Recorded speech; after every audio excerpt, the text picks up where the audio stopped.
all things paranormal all night long, and we're going to have a great time. We are 45 seconds away from launching.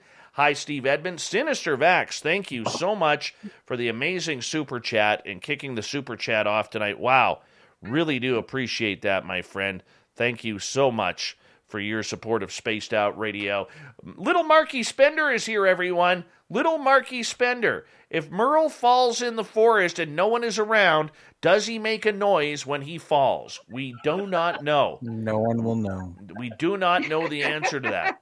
Typical Watch, good to see you. And I think we're going to have a great time tonight. John Bolerman and Bombshell Bomber, thanks for coming on in. A great way to support this show if you're new here, please hit the subscribe button on our channel. The super chat is great, just like Sinister Vax. And, of course, ring that bell, hit that thumbs up. We're going to go live here in 5 seconds. Let's rock and roll, everyone.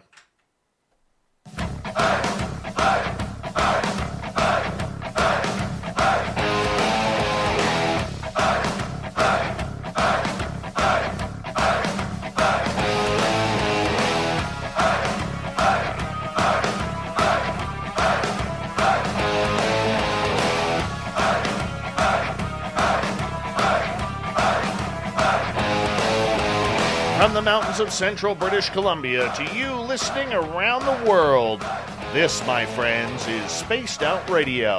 I am your host, Dave Scott, sitting in the captain's chair of SOR headquarters. We welcome you to tonight's show on our terrestrial affiliates around North America, digitally on TalkStream Live, Revolution Radio, and KPNL. All of our archives are free for you at youtube.com/Spaced Out Radio. Just do old Davey the favor, hit that subscribe button.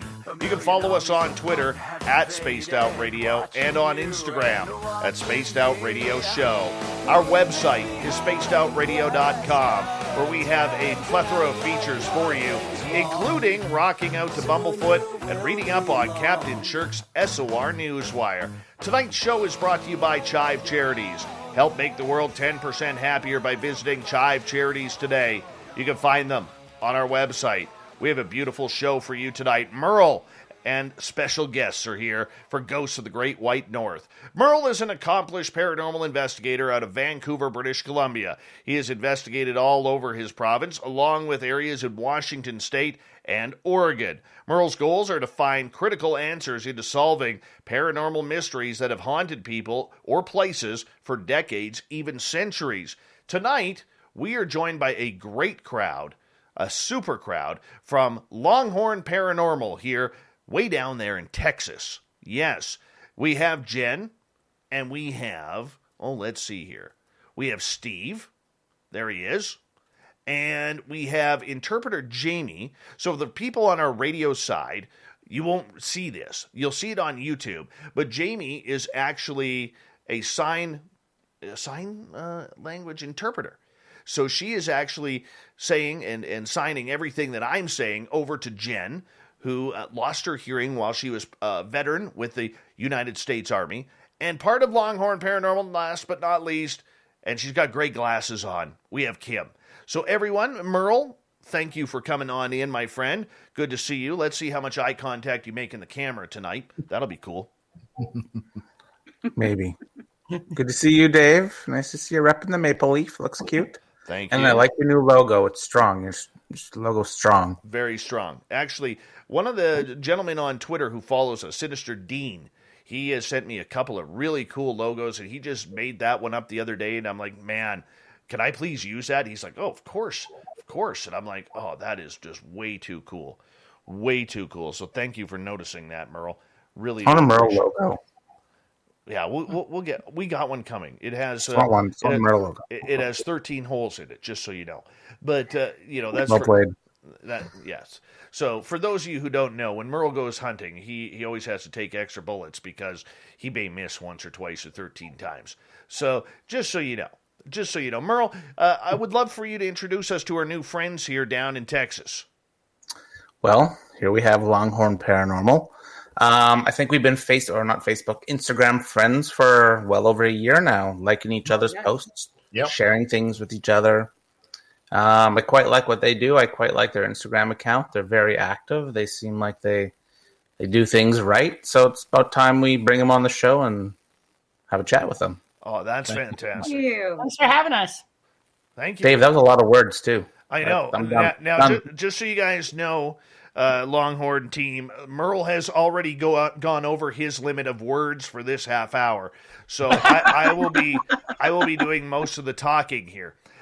So I want to say thank you for coming on in and joining us tonight on Spaced Out Radio. We're going to have a lot of fun, and believe it or not, this is a real learning curve for me because I've never had an interpreter here on the show. And when Merle first mentioned it, I was like, what the heck is going on? So Jenn, if you don't mind telling our radio and our YouTube audience what happened, if you don't mind me asking, how you lost your hearing, because you were actually born with hearing. So I was in the Army for six and a half years. And so I suffered what they referred to as a bilateral sensory neural hearing loss, which means that the hair follicles inside my ears are actually permanently damaged. They'll never grow back. So inside of the cochlea of the ear, and I'm not an audiologist, but the way it works is you have little hairs, and then you also have bones. So there's different types of hair loss. But mine actually refers to a loss of the hair, and it's from a sudden impact of noise exposure. And it actually is a degenerative hearing loss, so it's only going to get worse. So I have what they refer to, people talk about percentages, but I have a 90 decibel loss in the right ear and 115 in the left ear, which means over basically the sound of like a jackhammer, I really can't hear anything. Wow. Now, she can hear bullets, and she can hear Merle falling in the forest. That's impressive. Thank you, Kim. No one can hear that. Now, what did you do in the Army that caused your hearing to dissipate? So I don't like to I've got some PTSD and stuff, so I don't talk about the places I've been, but, I was in the Army Corps of Engineers. I just went to my boot camp out of Fort Leonard Wood, Missouri, and joined what they referred to as 12 November. I was a horizontal construction engineer. And I was restationed with 317th Engineer Company, 387th Engineer Company. So I was in a constant noise exposure environment all the time. And so between that and the different jobs that I filled, the constant just barrage of noise. And then there was also a 3M lawsuit. So we found out between approximately, and I don't know the exact dates, between 2004 and about 2013, give or take, 3M was issuing and making the hearing protection for the U.S. military. And what they actually did was they bought cheap parts from other countries knowingly, and were issuing it out to us. They were giving us bad hearing protection. So they were actually sued. I believe it was for like $9 million is all the government went after them for. And they basically divvied that up amongst veterans and said, good luck. So a lot of us are coming out now at this younger age with significant hearing damage. Well, thank you for your time in this service. Really do appreciate that. We love our veterans around here, and to have you on the show, that's just fantastic. So thank you so much. Now, let's start with Longhorn Paranormal, Jenn, because this is your team. You started this. How did this get going? So back when I was about 15, I went out for the first time to do a ghost hunt. I'm pushing almost 33 now.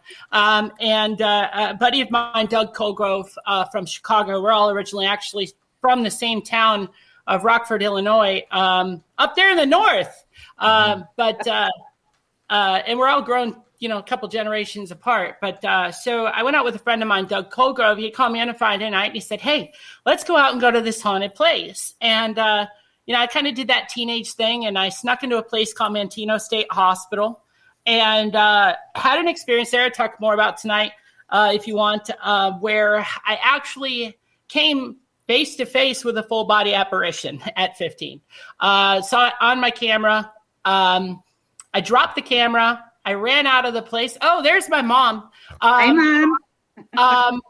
So my mom's probably laughing at this right now, but because she knows this story. And so something actually followed me home, and I started to have these issues at my house, very dark energy. I actually had to leave my house and go to my grandmother's for a week and they had to bring in a priest to bless the house. And so when the priest came in, he was blessing the house.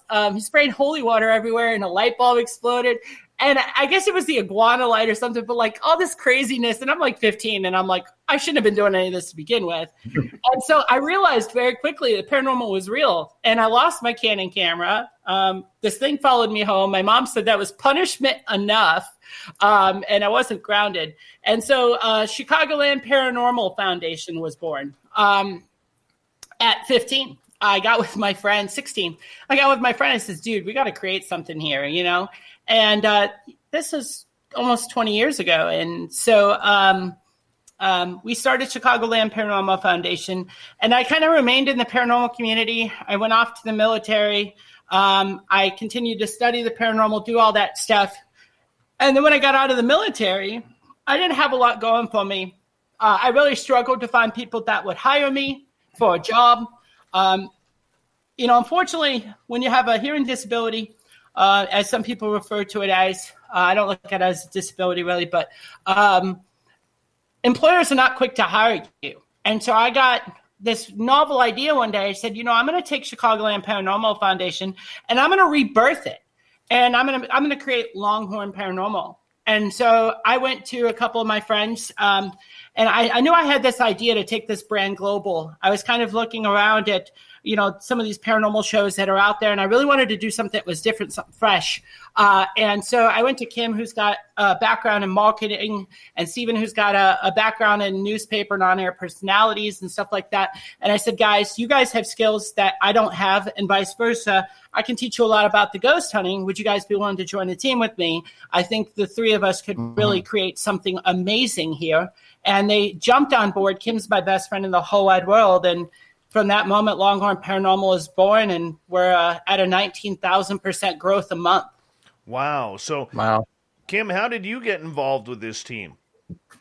You know what? I got involved because I'm Jenn's best friend.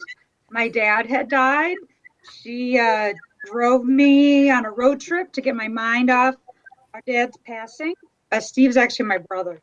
Yes. And so she drove me to this wonderful world called Jerome, Arizona.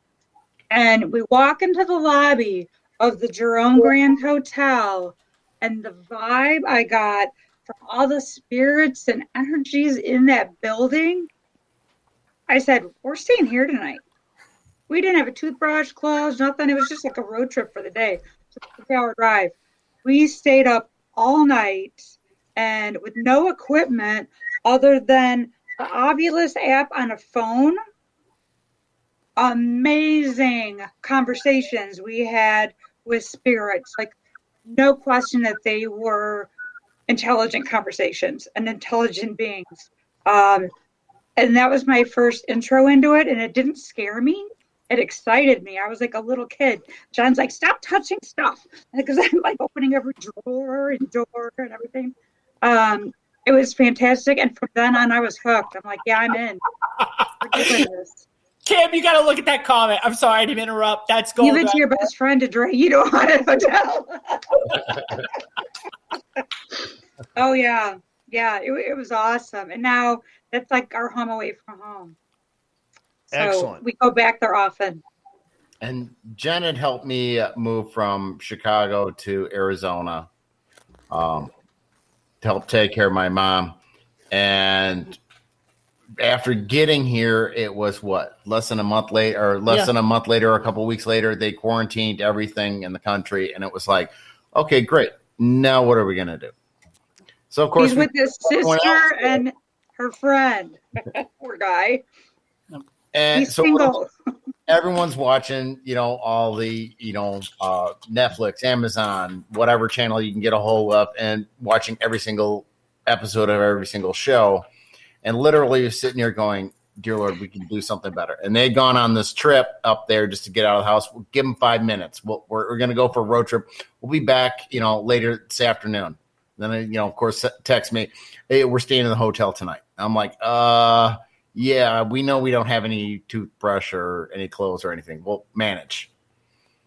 Come back, and they're like, you know what? We need to do a ghost show. It's like we watch the stuff, and we sit there, and look at everything of what everyone's doing and go, we can do that better. And the only ones that can, if we want better content, we need to go out there and create it ourselves. We need to make it. So the one thing we kind of noticed was a lot of the ghost shows that are out there, they're kind of the same, right? And there's nothing wrong with them.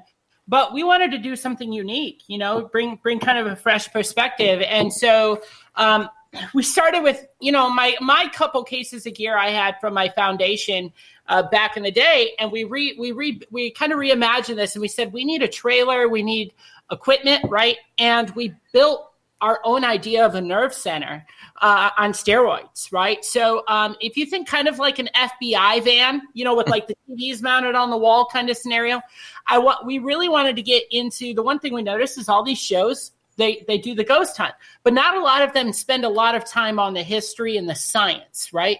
And that was the one thing we kind of felt was lacking, and we wanted to kind of pick up the slack on. And so I've got a big passion for history. Steve's got a big passion for history and science. And so we wanted to bring all those pieces together and kind of fill the other end of the puzzle that we thought was like missing a little bit. So we literally kind of hit the stove, and we thought, okay, what can we do? How can we bring this to life? And over the last couple years now, we have taken what was a couple cases of gear. We've turned it into 62 cases of gear, nearly $60,000 in ghost hanging equipment, and a nerve center on wheels in a trailer where we've got flat screens mounted all over the walls. We're mounting remote cameras in places, and we're bringing a lot of science. We're coming to these places. They're going, we expected a handheld camera, not a giant nerve center with monitors. And, we've got interns working for us who are sitting there monitoring these cameras, and we're inside, and we're doing all these different things to kind of bring some validation to the stories that other people have had. Well, I'm not going to brag to you about my K2 meter then. No, I thought 10 cases was annoying to lug around. Now, I would like to add, there's something we have that's very special in our nerve center that probably no one else has. We have air conditioning and heat. That's pretty good. You're in Texas. What do you need heat for? In the mountains. And pushing the ghost military style. I like that. I do, man. Yeah, that was funny. We get people that will that'll watch some of our stuff. And our older stuff, I tell people our older stuff's horrible. Just don't even watch it. When we were first trying to figure out how to start editing, Steve and I had no formal editing background, right? And so like building an episode, it was something we kind of grown on. You watch our very first episode and you watch the stuff we're putting out now and you're like, are these even the same people? But it's funny because people watch our stuff and they'll be like, is there anything you're scared of? Like you just run in there, like gung ho. And I'm like, I'm terrified of clowns. So Clown Motel, here we come. Yes. Merle, jump in. You're allowed to speak this half hour. Thanks, Dave. Thank you for permitting me to speak. I will comment on the Clown Hotel and how that is a place I would like to go to as well. I'm a little gear envious of your 62 cases versus my 10 cases. But I want to rewind back to you, Jen, and your story of your attachment when you first started. I've been thinking about that since you mentioned it. Walk me through what happened and where were you and what did that apparition look like? So I feel like I need to go a little farther back.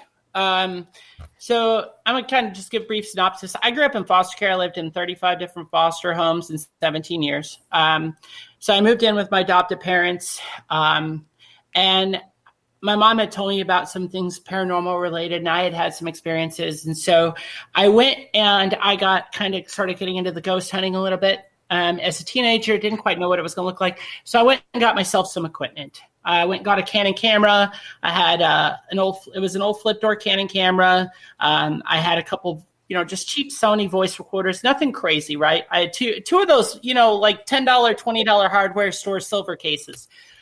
And so I went in. So Manteno State Hospital was built in the 1900s. It's 40-plus building, sprawling facility just south of Chicago. giant H-shaped mental health facility. And so I went into one of the wings of the building. And as I walked in, I looked off to the left, looked off to the right, and I noticed there was a corridor. It kind of looked like what I would now refer to as a ward. And so I decided to go towards the hallway. And I found a bathroom, which I later found out was referred to as Jenny's bathroom. So there was writing all over the walls, and there were 4 tubs that they used for different therapies. And so as I kind of went through, I found the padded room, all that stuff, and I made a turnaround to go back towards the ward. And as soon as I did, in my camera, I'm looking at the flip door, and I look and I see something. And I look up and I don't see it. And I look down again, and there is a figure right here in my camera. Literally, just matter of feet. And I'm looking up, I'm looking down, I'm looking up, I'm looking down. And it happened just that fast. And so it was this white shadowy figure, and there was nothing to it, really. It was just kind of this outline of a figure. And it was very, very clear, right? Had eyes, had the facial features, but it was very faint. And then kind of like a white gownish look. And that was it. That's all there was to it. There was no defined arms or physical characteristics, but definitely a grade A apparition. And I dropped the camera. I screamed. I ran out the door. I went to the car. My buddy comes running out, and he goes, "What's wrong?" And I'm like, "Dude, let's get out of here."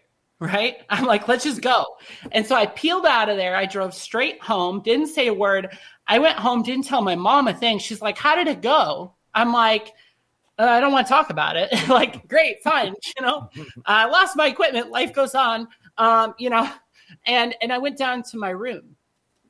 So my mom, because I grew up in foster care, my mom gave me, wanted to get my mom and dad wanted to get a nice little house that had like a basement kind of apartment space for me to have something nice for once in my life. So down there, I kind of had like a kitchenette set up and my bedroom and all that stuff, and like a big rec room. And so I went down into my room, and I would say over the next 18 hours, the energy just in the house began to change.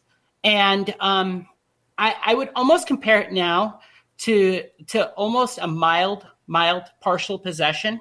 I literally began to feel angry and depressed. I was hitting myself in the head.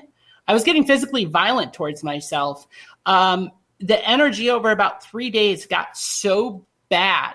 I was literally on the couch, my mom said, and I was like screaming, and it was like, I could just feel the evil in my house and I brought it home with me. And so they removed me from the house. They brought in a priest who came in, did a blessing on the house, said there was definitely something there. But it was I think it was good 4 or 5 days, if I remember correctly, that I was just in a really dark place. And it's an experience I will never, ever forget. And I tell people all the time, if Netflix called me tomorrow and said, "We'll pay you $1 million to do a one-night special at Manteno State Hospital," I would tell them no. Wow. No way. And as Jen's sitting in the nerve center, I'm cashing that check. And going inside. Hold my beer. $1 million, I'm doing it. I'm not going to lie.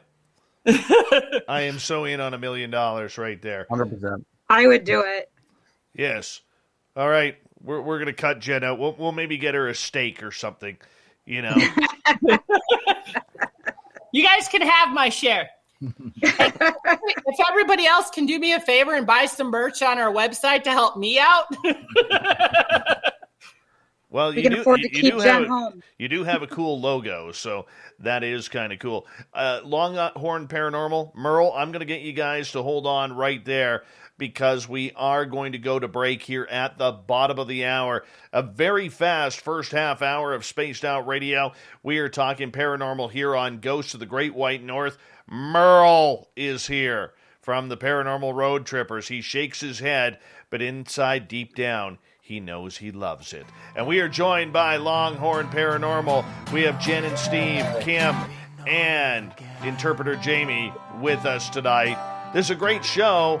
You want to check it on out. You want to tune on in because we're getting into some ghost stories next on the Mighty SOR. Stay tuned.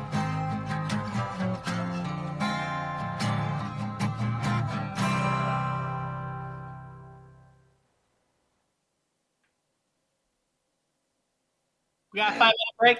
All right. That's a good first half hour. Good solid Yay. first half Strong hour. half hour. Very Yeah. strong. Oh, we've been. Yeah, Merle, you're Everything usually good? talking to me on Instagram. So that's me who has the conversations usually. Okay. What do we got? 5 Today it minutes? was Jen. We got 5 minutes. All All right. right. 1 second. Because you guys are always at the top of our Instagram feed. Yeah. We are. I log in and yes, you guys, whatever photo it is or anything, you're always at the top. You or Angela Unwin with her awesome photos. Between the two of you, you're always at the top. We try. We try to stay very active on. I find Yeah, you're Instagram really good. there's a lot more tread you get there from Facebook. I think Facebook's kind of I think getting Facebook's phased going out. away. Yeah. Yeah. So And I just started I have like my own TikTok account, like my personal one, but I just hatched one for the Paranormal Road Trippers the other day too. Oh, cool. Yeah, On the Jen does our TikTok, Jen. TikTok. Yeah. She's addicted. Yes, I'm addicted to watching it. I've wasted too much time watching that. But Yeah, I'm more of a Instagram girl. So Merle. yeah. Do you like the new webcam? Yes, you look like you need some powder there to cover up your red spots. I know. She's sunburned. Wow. Yeah. You need More some You need a makeup artist? Need some foundation. Yep. So little Marky Spender, who's tuning on in while he's wearing his boxer briefs only on his chair, eating a bag of Cheetos and wiping his fingers on his stomach. Anyways, I know I shouldn't paint that picture, but it is terrible. He brought up a good point tonight, which is on Sunday when we went out to Flight 21 when my ATV broke down. My ATV, I started and stopped perfectly previous to that. It broke down right at the crash site where the battery was just completely drained and not holding any power whatsoever. I didn't even think about it up until, all of a sudden, Mark brought it up here about 10 minutes ago. And he's like, I've been thinking, and I'm just wondering if we got our battery drained over that. Because it only hit my machine, not Mark's. It's weird. Interesting. So I don't know. I don't know whether I just had a bad battery or whether something happened. I'm leaning towards the bad battery, but Operator error. yeah, probably. But let's say hello to Contour Cosmique, otherwise known as Bonjour Julien. Comment ça va? Je m'appelle. Yes. Shit. D. McKenna, welcome to the show. Travis DeLuca asking why there is an interpreter here tonight, and that's because Jen, who is wearing the ball cap there, she is hearing impaired, and so she can speak, but her hearing is gone due to her time in the United States Army, and so Jamie is interpreting for her. So that way we can get our questions and answers over to Jen, which is kind of cool. Magnus, thank you so much for the super chat. Really do appreciate that. I'll show you the gnome here. What's the other fun stuff he's got over there? Here's the gnome. This was actually created by the Michael Leger in the chat room. The Michael Leger. And so Wow. we have the SOR here. We have your old school microphone here. And I love this. And it's all one piece. Like, I don't know how he did that all in one piece, but he did. So creative. So this gnome has a special spot beside my Carl candles, which is nice. Yes. If anybody wants to join Merle's Instagram, because he's an Instagrammer, it is the Paranormal Road Trippers. Awesome content. DM, who is a big fan of the Red Deer Rebels, is here tonight. There she is. She's still loving the days when Dion Phaneuf was patrolling the blue line of the Red Deer Rebels way back in the day. Yeah, bet you didn't expect that, DM. Mm-hmm. I know. Who else is here?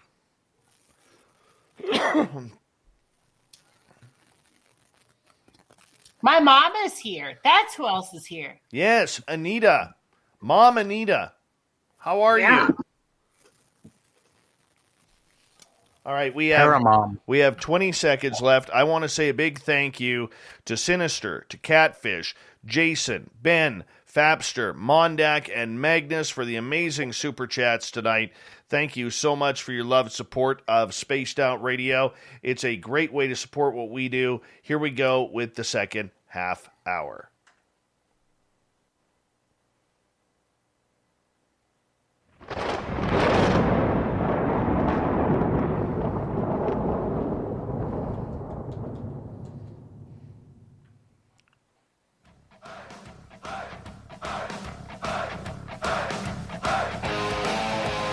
Second half hour of Spaced Out Radio is now underway. My name is Dave Scott. I'm hanging out here in Canada. Where are you on this beautiful planet we call Earth?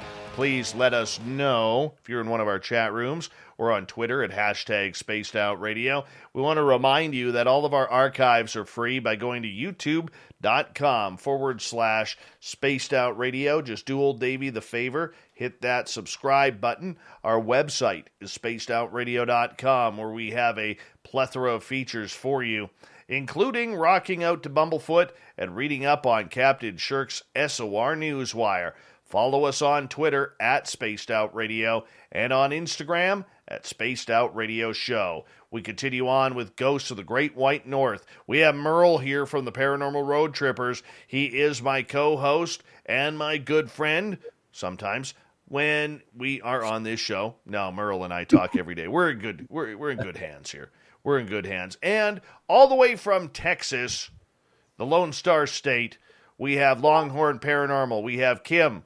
We have Jen. We have Steve. And interpreter Jamie. Now, if you're listening on the radio side, you're not going to see this, but on our video side, Jamie is interpreting for Jen, and because Jen is hearing impaired, and this way she is able to actually see what we are talking about, which is kind of cool, by the way.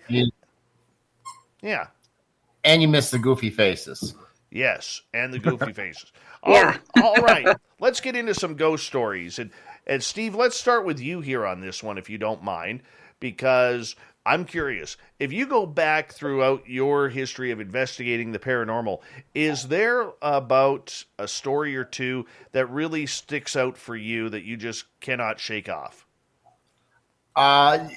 It's actually real close to where we are. It's in a local mountain that has some area stories with it that we investigated on our first season, and it's still got me to this day because we've gone back to film for sponsors and stuff like that. We were filming a shoot for our sponsor, and like you were saying during the break, we actually had truck just cut out, complete power loss.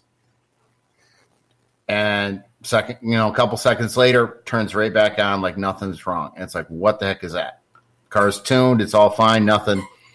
And then while we were filming there, actually, with a drone, we're about, 100 feet up, 200 feet up? Good 200-300 feet in the air with the drone. And I'm spotting the drone, Jenn is piloting it, and we're getting ready to do some shoots, so we're just kind of getting the drone into position. And literally, I'm looking at the drone and looking with Jenn kind of where she's seeing. And literally, it looks like a hand grabs the drone, and then I'm watching the drone in the air move about 10 feet over. And there's really no wind to, push it because it's not really blowing. So I saw a hand, like a black shadow, almost looked like a hand come across my screen, like something had covered the lens of the drone, the camera of the drone. And at this exact moment, I went, holy, Steve goes, whoa. And so he's looking at the sky, I'm looking at the screen, and it was just like, whoosh, at the same exact moment. Drone went flying about 10 feet in the other direction, and then kind of recovered to try and get back to itself. And, obviously Jenn's, had it sitting still, didn't have her fingers on the controls, and it's like, what the heck was that? And we're not talking a cheap $100 drone here. We're talking DJI, couple, about $1,000 drone to $1,200 drone. I mean, these things are real state of the art. They've got gyroscopes in them that keep them perfectly level. They've got, all these different film and cinematography settings that we actually reached out to DJI, like, is there any way this is possible? They said, no way. No kidding. Wow. I have a drone story for you, a haunted drone story. I was doing droning at a historic graveyard out here. This was a couple of months ago, and I have a DJI drone as well. Nice, really expensive drone. I get very excitable when it is not communicating proper with my control because I don't want it to break. And it wouldn't launch. It was the motor was trying to go, and then it lost communication with my phone and the drone. And then all of a sudden we heard the bush beside us kind of move around, and the tell of this graveyard is that it's super haunted with some negative entities, and that's what we were trying to capture. I was actually with Bill Hauser, Dave, you know who. Yes. And all of a sudden it looked like something kicked my drone. It was on the ground. I wasn't even touching the control, and something kicked it. And then when it turned over, the engine or the rotors started to go. And needless to say, I need to replace my rotors. Wow. Yeah. It sucked. We did have a filming in a jail and just hovering in a hallway.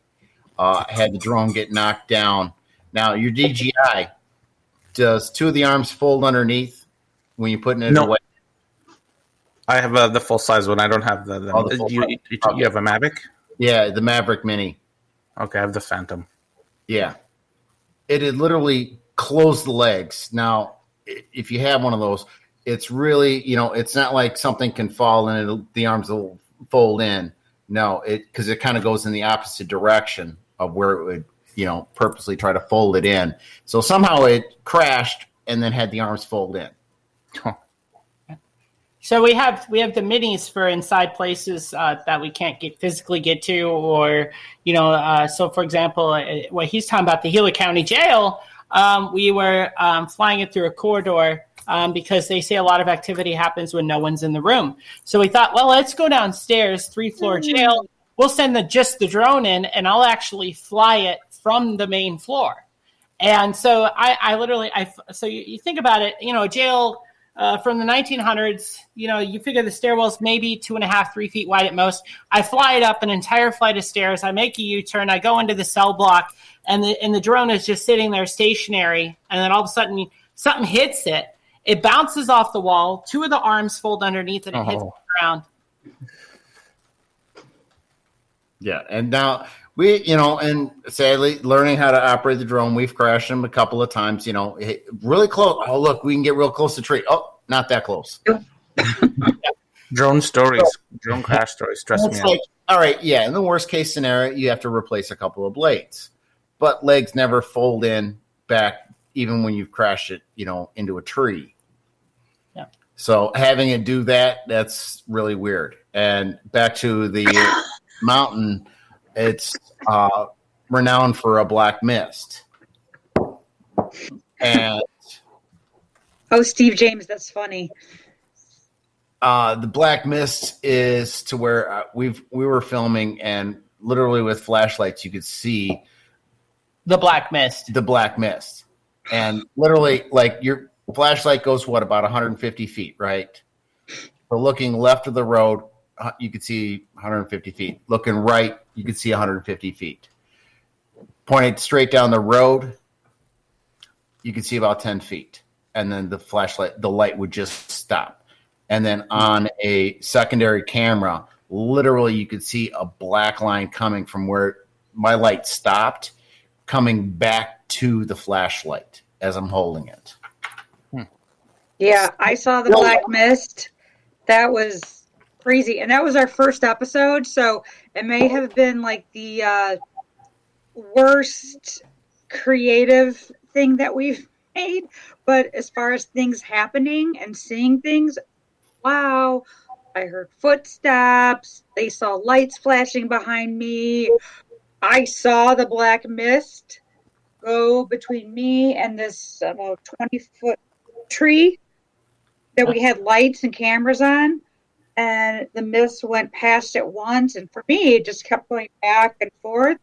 When they came up back to the nerve center where I was, this is when we had an outdoor nerve center, and the camera had stopped recording after the first pass of the mist. And what's really interesting about the area, so the Casa Grande Mountain it's notorious for this black mist, but there was actually there was an entire Native American population that just disappeared.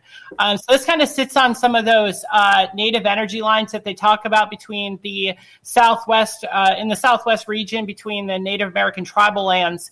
And so they had a Native American tribal nation referred to as the Hohokam Indians that just up and disappeared. Nobody knows what happened to them. 10,000 years ago? 10,000, yeah, they just disappeared. And so many people have experienced stuff out here at the mountain. Or there are tons of stories.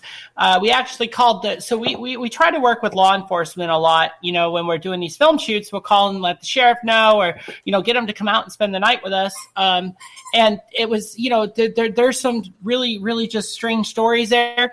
The sheriff actually said, no way. We're like, will you guys come out and be, just sit out here tonight because, there's a lot of cartels that move through this area and stuff. And they said, there's no way. Really? Like, they could not find a deputy willing to spend the night out there.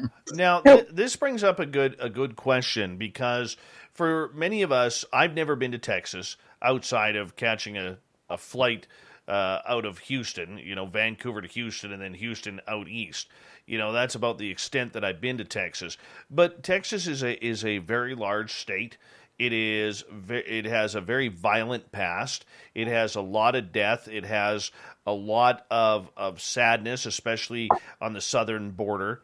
And, if you go on the East Coast, it has a lot of hurricanes and strangeness there. You go up north towards New Orleans, you have a lot of paranormal and cryptic voodoo, hoodoo type of atmosphere. So when you look at the state of Texas, as large as it is, I mean, how do you try and, just focus your own team on trying to figure out what is going on in the paranormal? So in Texas, there's a couple things. One, you've got a lot of very historically haunted places in Texas that, so you've got considered to be one of the most haunted cemeteries in Texas is Martha's Chapel. It's so haunted, Google Maps caught full body apparitions, right? Uh-huh. You go on Google Maps, look up Martha's Chapel. They have caught it of a little boy as well as a black shadow figure. Looks very malevolent, standing back in this graveyard. And then you've got things like Yorktown Memorial Hospital. But certainly, I feel like the larger amount of the paranormal activity that happens in Texas certainly happens more in the south region towards Laredo, and the east region around Houston, South Corpus Christi area. And certainly people have experiences all over, but a lot of the calls that we get, because we also do serve private clients, we're not just out there making TV, but a lot of the calls we get for private clients are on that east end of Texas. But I will tell you that a lot of the experiences that we have had have been on that east half of the state. And the other piece of that is once you get out past west of San Antonio, Texas gets extremely desolate, right? I mean, you could go 200 miles down the I-10 and only see 2 gas stations. So there's not a lot out there. And so a lot of people that are experiencing this stuff are kind of in this line from Dallas straight down to San Antonio, Laredo, and east. So I know, like, specifically for us, we have filmed the Galveston Naval Museum. We've served a private client just north of Houston. We did Martha's Chapel in Huntsville. We're going to be filming in New Orleans soon. So I feel like a lot of that is centered there. Yeah. That is incredible. Merle, come on in. Well, thanks, Dave. Where would be a no-go area for you guys in Texas? Paranormal-wise, like, what's your kryptonite? What won't you touch? Oh, what won't we touch? I don't know that I would go to the killing fields. And I don't know if it's so much from a paranormal standpoint as much as it is from a murder standpoint. So the Killing Fields is an area south of Houston where a lot of women have been found murdered over the last 30 years. And I don't know if it's a cross between what would be a mass murder, like, Criminal Minds kind of thing waiting to happen. But there's something about like that area between, I would say, between Corpus Christi and Galveston. It's just something about that area bothers me. I don't know. I mean, I go all over Texas but I don't like going south of Houston. I mean, I'll go down to like, Mustang Island and things like that, but there's just, it's a weird vibe. Different. Yeah, definitely. And Dave, New Orleans is east of Texas. Don't insult the Americans. If you were in the south part of Texas, New Orleans is north of it. Northeast. Yeah. So I'm right. Yes. So, we are right. Thank you. Thank you. New Orleans is directly east of Houston on the I-10. So it's directly what? Directly east of Houston on the I-10. So south of Houston, you have Corpus Christi, and then it goes down towards McMillan. Is that correct, Jamie? McMillan? I think it's McMillan. Is that those farther towns? And then you got Brownville. So those are all your border areas, South Padre Island. So Texas goes south of Houston for about another 200 miles. Yeah, so I'm right. There you go. Boom. Boom. We. I'm just going to tap myself on the shoulder there. But knowing that you have this incredibly haunted state that you live in, in Texas being very proud, what is the attitude of the paranormal in the state of Texas? Are people very much for it? Are there a lot of groups that are in competition there? Because I know up here in British Columbia, it seems to be getting quite congested. And, if you go on the East Coast, it seems like everywhere you turn, there's a paranormal team. So how about for Texas? So just like everywhere, I mean, there's, I would say, a couple thousand paranormal teams in Texas, quote unquote. But I look at it kind of like this, and you guys will know what I'm saying, and not to discredit anybody, but there certainly are those kind of cardboard box paranormal teams. I refer to them as cardboard box or pop-up. I feel like if you were to really break it down to the serious teams, longevity teams, there's, a couple hundred across the state, but you're talking about a state that is, 16 hours across, 12 hours north to south, maybe 14. I mean, you're talking 860, 880 miles wide, right? You're talking 2 or 3 states normally. So it's not unreasonable, actually. And so there's so much historical in Texas that they actually have these historical landmarks spread out across the state and with signs, and they're all labeled. And I think the last count, there were like 1,800 historical landmarks.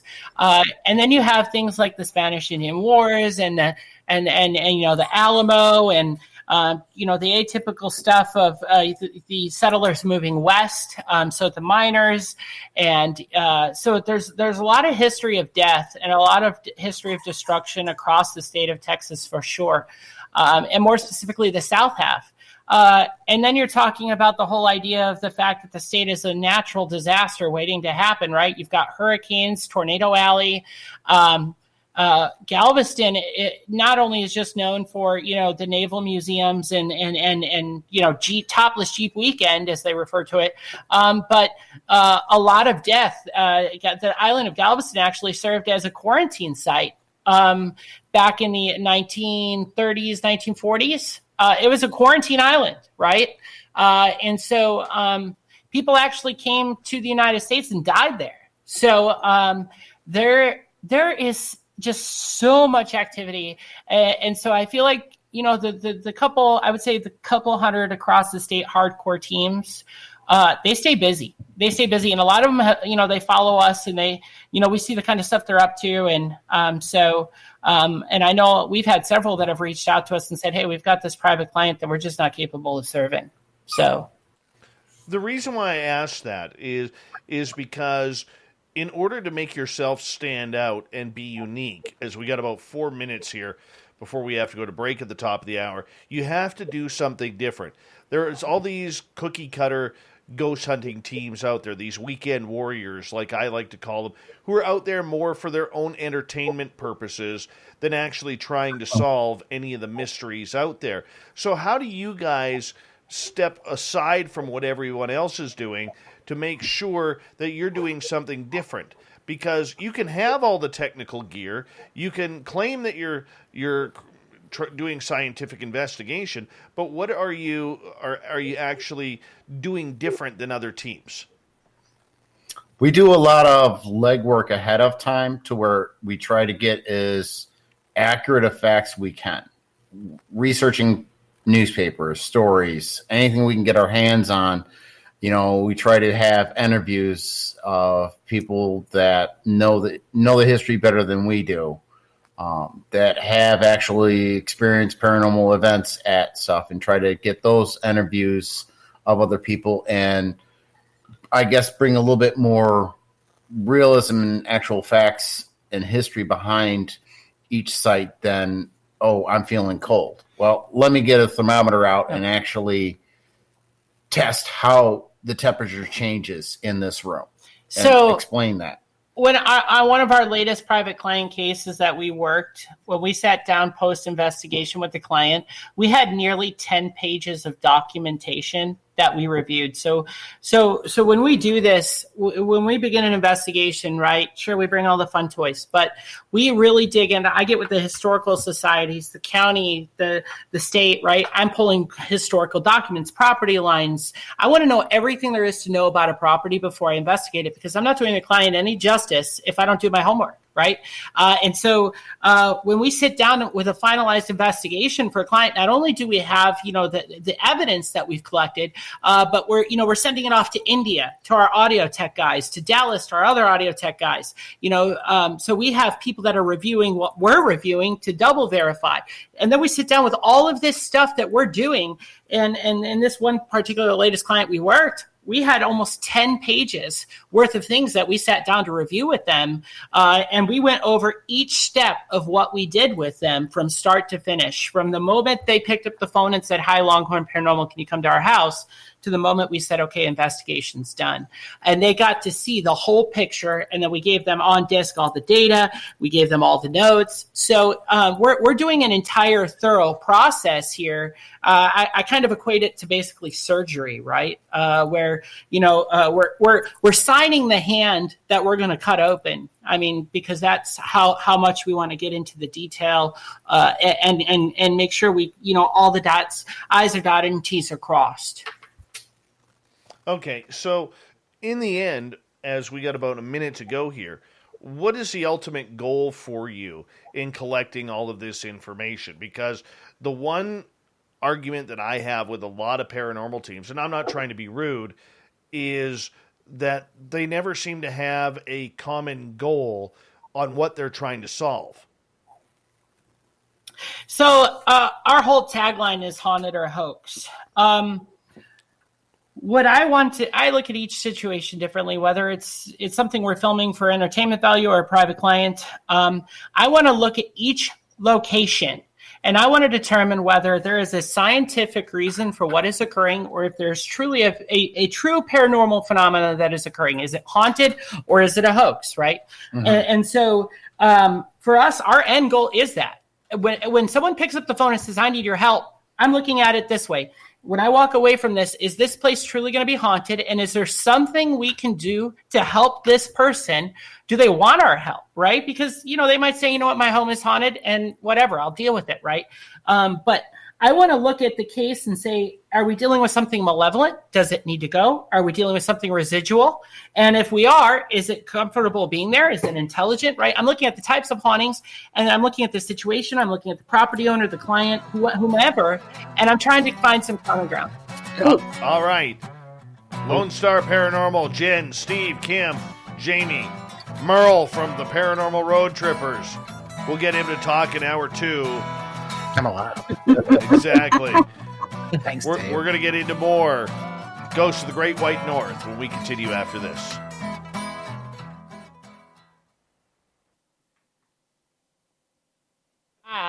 All right, good job, guys. Good job. You got me there. I had to think about that for a minute, man. Yes. I'll be honest with you. As Merle knows, I'm very proud to be a prick to paranormal teams. I was waiting. I heard Dave's lead in line, and I'm like, here we go. Yes. I am an absolute prick to paranormal teams, most of them. But I'll be right back. You guys chat away. You got the the YouTube audience there. You can chat with them, and then in hour 2 we'll take questions from the audience. All right. Cool. I will be back too in about 30 seconds. 30 seconds. I can hear Luke playing with the squeaker toy in the background, Jen and Steve. What's up, everybody? I'm going to grab some more coffee. Right, Kim, say hi to the commenters on the right. Say hi. Hi, guys. Wait, I can't see them. I can only see when they pop up. Say hi, Steve. All right. Say hi, everybody. Yeah, I don't know how to see the All right. commenters. If you look up private chat up on the top, Yeah. just below sign in for free, click on the comments, and you should have a whole slew of comments. Ah, there we go. I've just seen them pop up. Hi. Vinny Bart. Oh, Michael Lager, thank you. He's giving me. Got Hey, Barbarino. I comments. love that. I got to get my glasses to read the comments. I have my trifocals on. So. Yeah, it's the only way I can read these things. I only look I look double my age with the glasses, so. That's funny. Yeah, I look younger with glasses.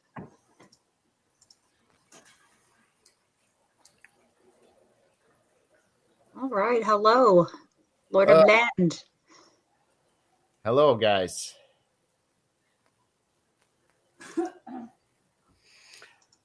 This has been fun. This is really fun. It's a good show. It is a really good show. Yeah. I'm so glad that a hard Jen time. could knock this Dave Scott show off her bucket list. How long has it been on our bucket list for? I don't know. I have no idea. It's a fun show. It's a good show. She was pretty excited. And I was excited that you're going to be on here since we've talked so much on Instagram. Yeah. We can't wait for the borders to open. We have I know. needing doing. And Yeah. I've never been to Vancouver. So I'm like, I'd love to go to Vancouver Island. It makes me think of the ring. Like, Mm-hmm. We had a big trip planned in 2020 to go down to Virginia City and all of that, but nope. COVID had to ruin everyone's life. yes. So. Thanks, Vinny. Yes, it's fun. I was going to say, it's got to be fun trying to pick out new places. And like Is we it are. too dry where you are? Am I licking my lips a lot? I'm actually in Arizona. And my mother-in-law's right now. And yeah, the humidity is about like 20%. Wow, it's humid up there. It's about Do we 10 have here. any? Oh, I just missed something. Well, we're getting comments really fast. Yep. Yeah, you got to pay attention to these. Like, whoa. How much time we have left on the break? I think a minute or minute and a half. Minute and a half. All right, I'll be back 1 sec.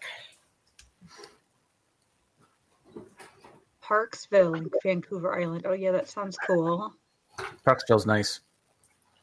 How we doing, Mike? We're doing great. How are you? Happy to be here? Yeah. I'm excited. Good. Where do you want to take it next hour? I have a question for you at the top of the hour. Okay. Uh-oh, here he is. Oh, the big he's back. Are you guys having fun? guy. Just ask Heck him yeah. that, Dave. I'm having a blast, Dave. Good. Good. Dave, I see you're drinking water. I am drinking water. So I got a good treat. Pineapple flavored bubbly. It's pretty good.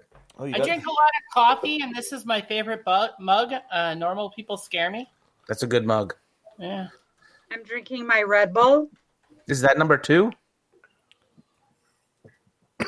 It might be the third one for the day. Oh, that's impressive. I can drink 5 and go right to sleep.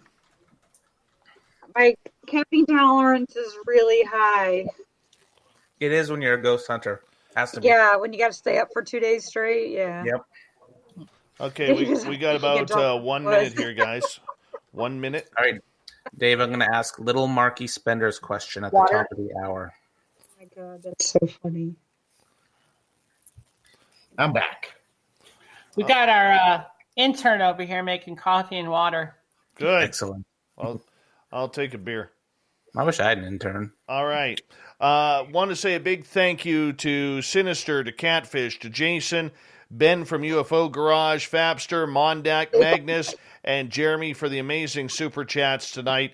Really do appreciate the love and support you guys have for Spaced Out Radio. And a big thank you to all of our new subscribers. Don't forget to hit that subscribe button if you're brand new listening for the first time. We would really appreciate it.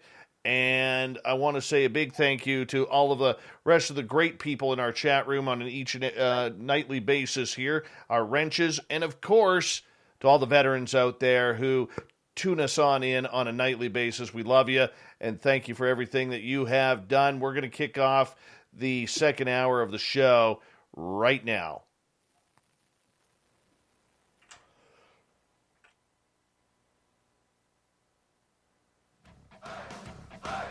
You're listening to Spaced Out Radio with Dave Scott. Follow Dave on Twitter at Spaced Out Radio and on Facebook, Spaced Out Radio Show. Here we go with hour number 2 of Spaced Out Radio tonight. My name is Dave Scott. Thank you so much for taking the time to join us. We really do appreciate earning your listening ears wherever you are on this beautiful planet we call Earth. We want to say hello to everyone tuning in on our terrestrial affiliates around North America, digitally on TalkStream Live, Revolution Radio, and KPNL. All of our archives are free by going to youtube.com/Spaced Out Radio. Just do old Davey the favor, hit that subscribe button. The Desert Clam has set the password for tonight in the SOR Space Travelers Club. We have Naganapot. Naganapot is your password. Use it wisely, Space Travelers, as the Clam sets a password each and every night right here on Spaced Out Radio. Our website is spacedoutradio.com, where we have a plethora of features for you, including rocking out to Bumblefoot and reading up on Captain Shirk's SOR Newswire. Follow us on Twitter at Spaced Out Radio and on Instagram at Spaced Out Radio Show. We continue on tonight with Ghosts of the Great White North. We are joined from the Paranormal Road Trippers. We have MERLE. Yes, MERLE is back. You may have heard him in the first half hour of the show. Hasn't spoken since, but that's okay. That's what he does here on Spaced Out Radio. And from Texas, we have Longhorn Paranormal. We have Jenn and Steve, and we have Kim. And we have an interpreter with us. If you're watching on the YouTube side of things, we have Jamie, who is interpreting sign language for Jenn, who lost her hearing as a veteran of the United States Army. So everyone, welcome back. Thank you so much for joining us. Thanks, Dave. Happy to be here today. All right, Thanks, Merle, Dave. fire away. Yeah. Well, Little Timber Hunter wants to know, Longhorn Paranormal, what is the scariest investigation you have been on, and what happened? Ooh, I'd have to say... We all kind of have our own. Go ahead, Boo. Go ahead, Kim. Everyone tell a campfire story. Pop-wise. After, the first episode we did where I saw the black mist, but I didn't know enough, like, what I should be afraid of and what I should be afraid of. And in season 2, it's not aired yet, but we dealt with some really, really, really dark stuff and had really dark stuff that was intelligent. We had someone attacked. We've had that happen in private investigation too, but as far as like ones that we've filmed, is it episode 5, Jen? Yeah, it's episode 5. It's the next one that comes out. Next one that comes out. Whoa. We won't go in there. We won't go back in there. No one had ever investigated in there, and now no one ever will again. It was so dangerous, I actually pulled the plug on the investigation myself. Wow. What was going on that made it so dangerous? Well, we were investigating at the Jerome Grand Hotel. There is a section of that hotel that has never been investigated before by anyone. It's currently unfinished.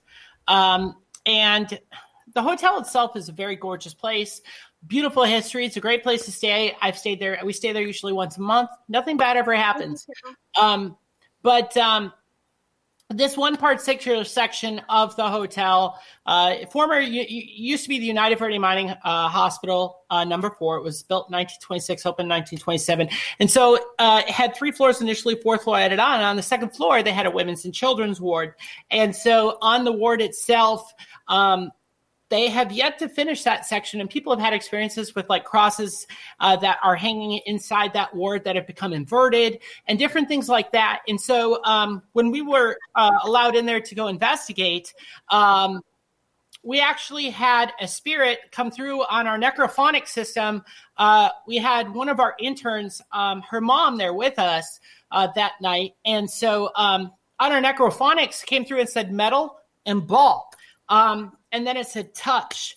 And so her mom was wearing this metal ball bracelet, and you literally see the bracelet get ripped off of her. It goes slamming against the wall, and it's a metal ball bracelet.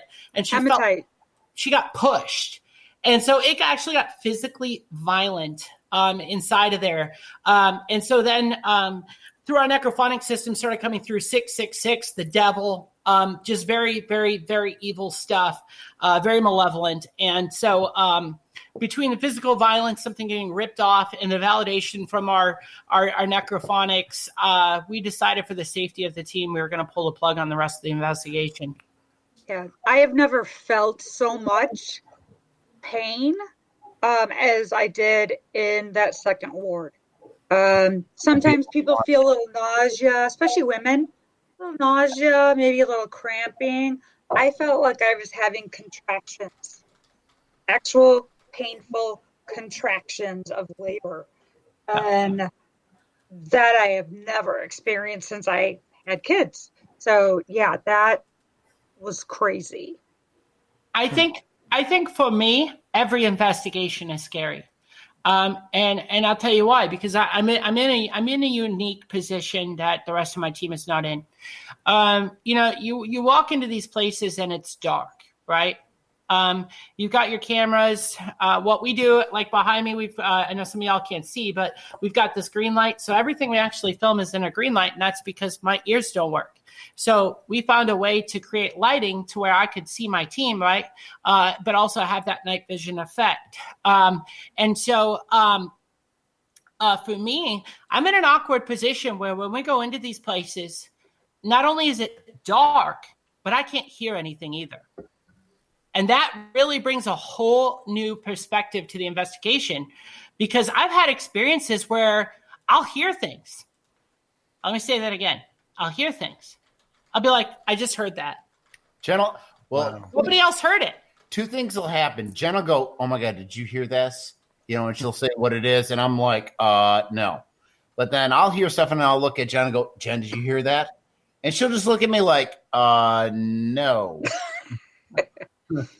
So yeah, it's a really unique experience for me, because not only is the ability to see it inhibited, but I can't hear what's going on around me. So when we go into these places, I'm not allowed to go alone, because even with a radio, right, we move through with radios, right, for safety. I can't hear the radio. So Jamie goes in with us. Jamie will kneel down, out of sight of our cameras, and she's interpreting. And so what we're doing is a very unique situation. And certainly, so for me, every investigation certainly can be a scary experience. Yeah, we almost killed our interpreter on the Naval Museum. Yeah. Oh. Jamie got scared of a mannequin. Walking down a tight hallway, and she's like trying to interpret as we're walking, and she's trying to stay out of camera, and then sees this figure standing in this room and about runs down the hall, pushing everyone out of the way. And then it's like, we go back and it's like, oh, yeah, that's a mannequin. We saw that earlier. I have a question coming from Sinister Vax.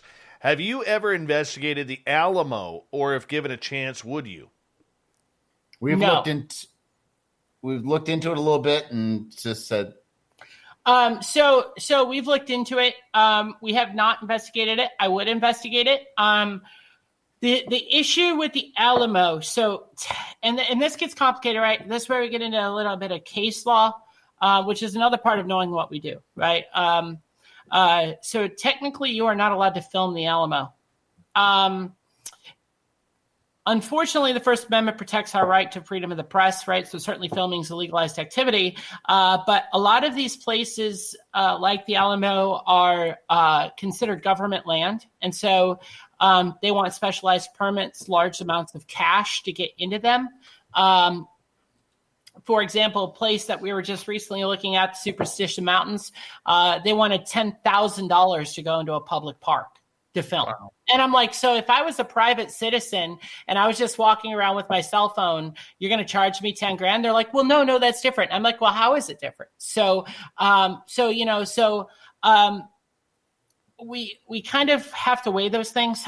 So certainly I would love to do the Alamo, but there's some extra steps and extra things involved that, maybe going to a privately owned established haunted location. You go to your local, hotel and you say, I want to film the hotel. And okay, you're going to pay for the rooms for the night or whatever, so it's a little different, but yes, definitely somewhere I would be interested in doing. Vinny wants to know, what is necrophonic? Is that a phone app?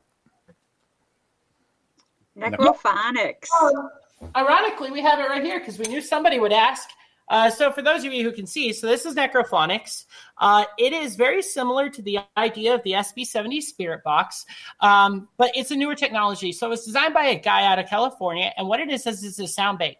So instead of using the AM, FM frequencies like your old Spirit Box is used, this actually has an internal phonetic sound bank built into it, and it works on a couple different ways. So one, you have a white noise, 2, you have an echo, and 3, you have a reverb. So it does it in a series of 3 rotations of the same phonetic, or 1. And so what it does, it takes different A, E, U, A phonetical sounds and puts them together to create a word instead of pulling it from those AM, FM frequencies. So very similar concept to a Spirit Box or a sound machine, but slightly different technology behind it.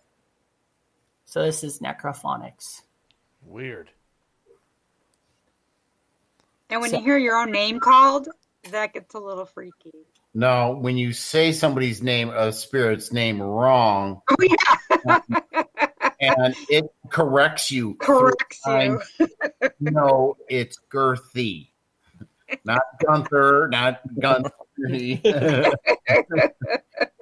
Yeah, I saw that app in use when I was in Wolf Creek, Oregon. One of the teams we were with brought it out, and they tried it. It's really pretty cool. It's really good. We like to, when we try to film stuff, we always try to have 2 things to validate. Yeah. And then we use the necrophonics, and then we'll use other stuff. Like an Ovilus. And if we can get the same thing on both, that's huge. Yeah. So when I created this team, I kind of set a rule of thumb. A lot of people take one experience and say, oh, this is good enough for me, and it's paranormal. If we don't have at least minimum 2 ways to validate something, I'm a big believer 2 is 1, 1 is none. So if there's not 2 ways to validate what we're experiencing, then we don't use it. It's not paranormal in my mind. This is going to be a trigger warning for Dave here. Yep. He loves this question. He's gonna get excited. You guys are very gear heavy. What's your go-to when you go to an investigation? For me, I'm simple. I like an audio recorder. I like a camera, preferably 4K and night vision. And I like a FLIR. That's me. Ooh, the FLIR.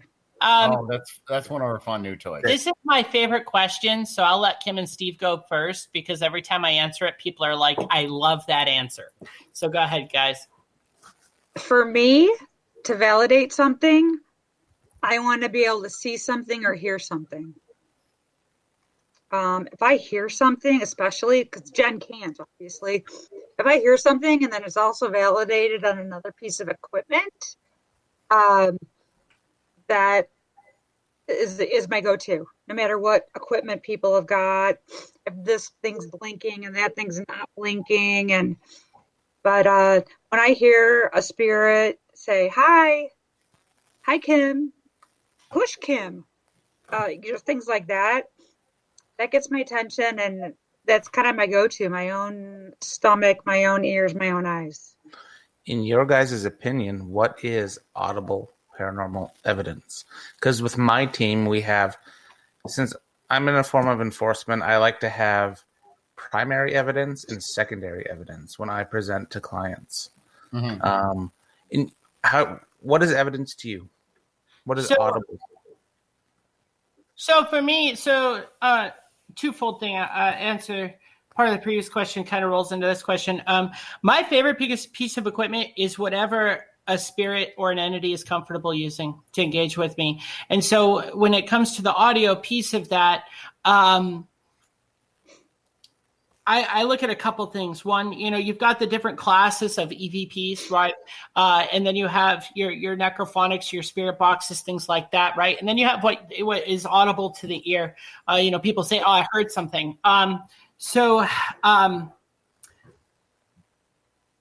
If I am asking a question and I get a crystal clear yes on a voice recorder, that in my mind is a great piece of audible evidence. Because if you've got 3 people sitting in a room and nobody's speaking, where did it come from, right? Certainly there's something to question there. And the necrophonics is a great tool, right? The spirit box is a great tool. But there's always room with these electrical devices for interference.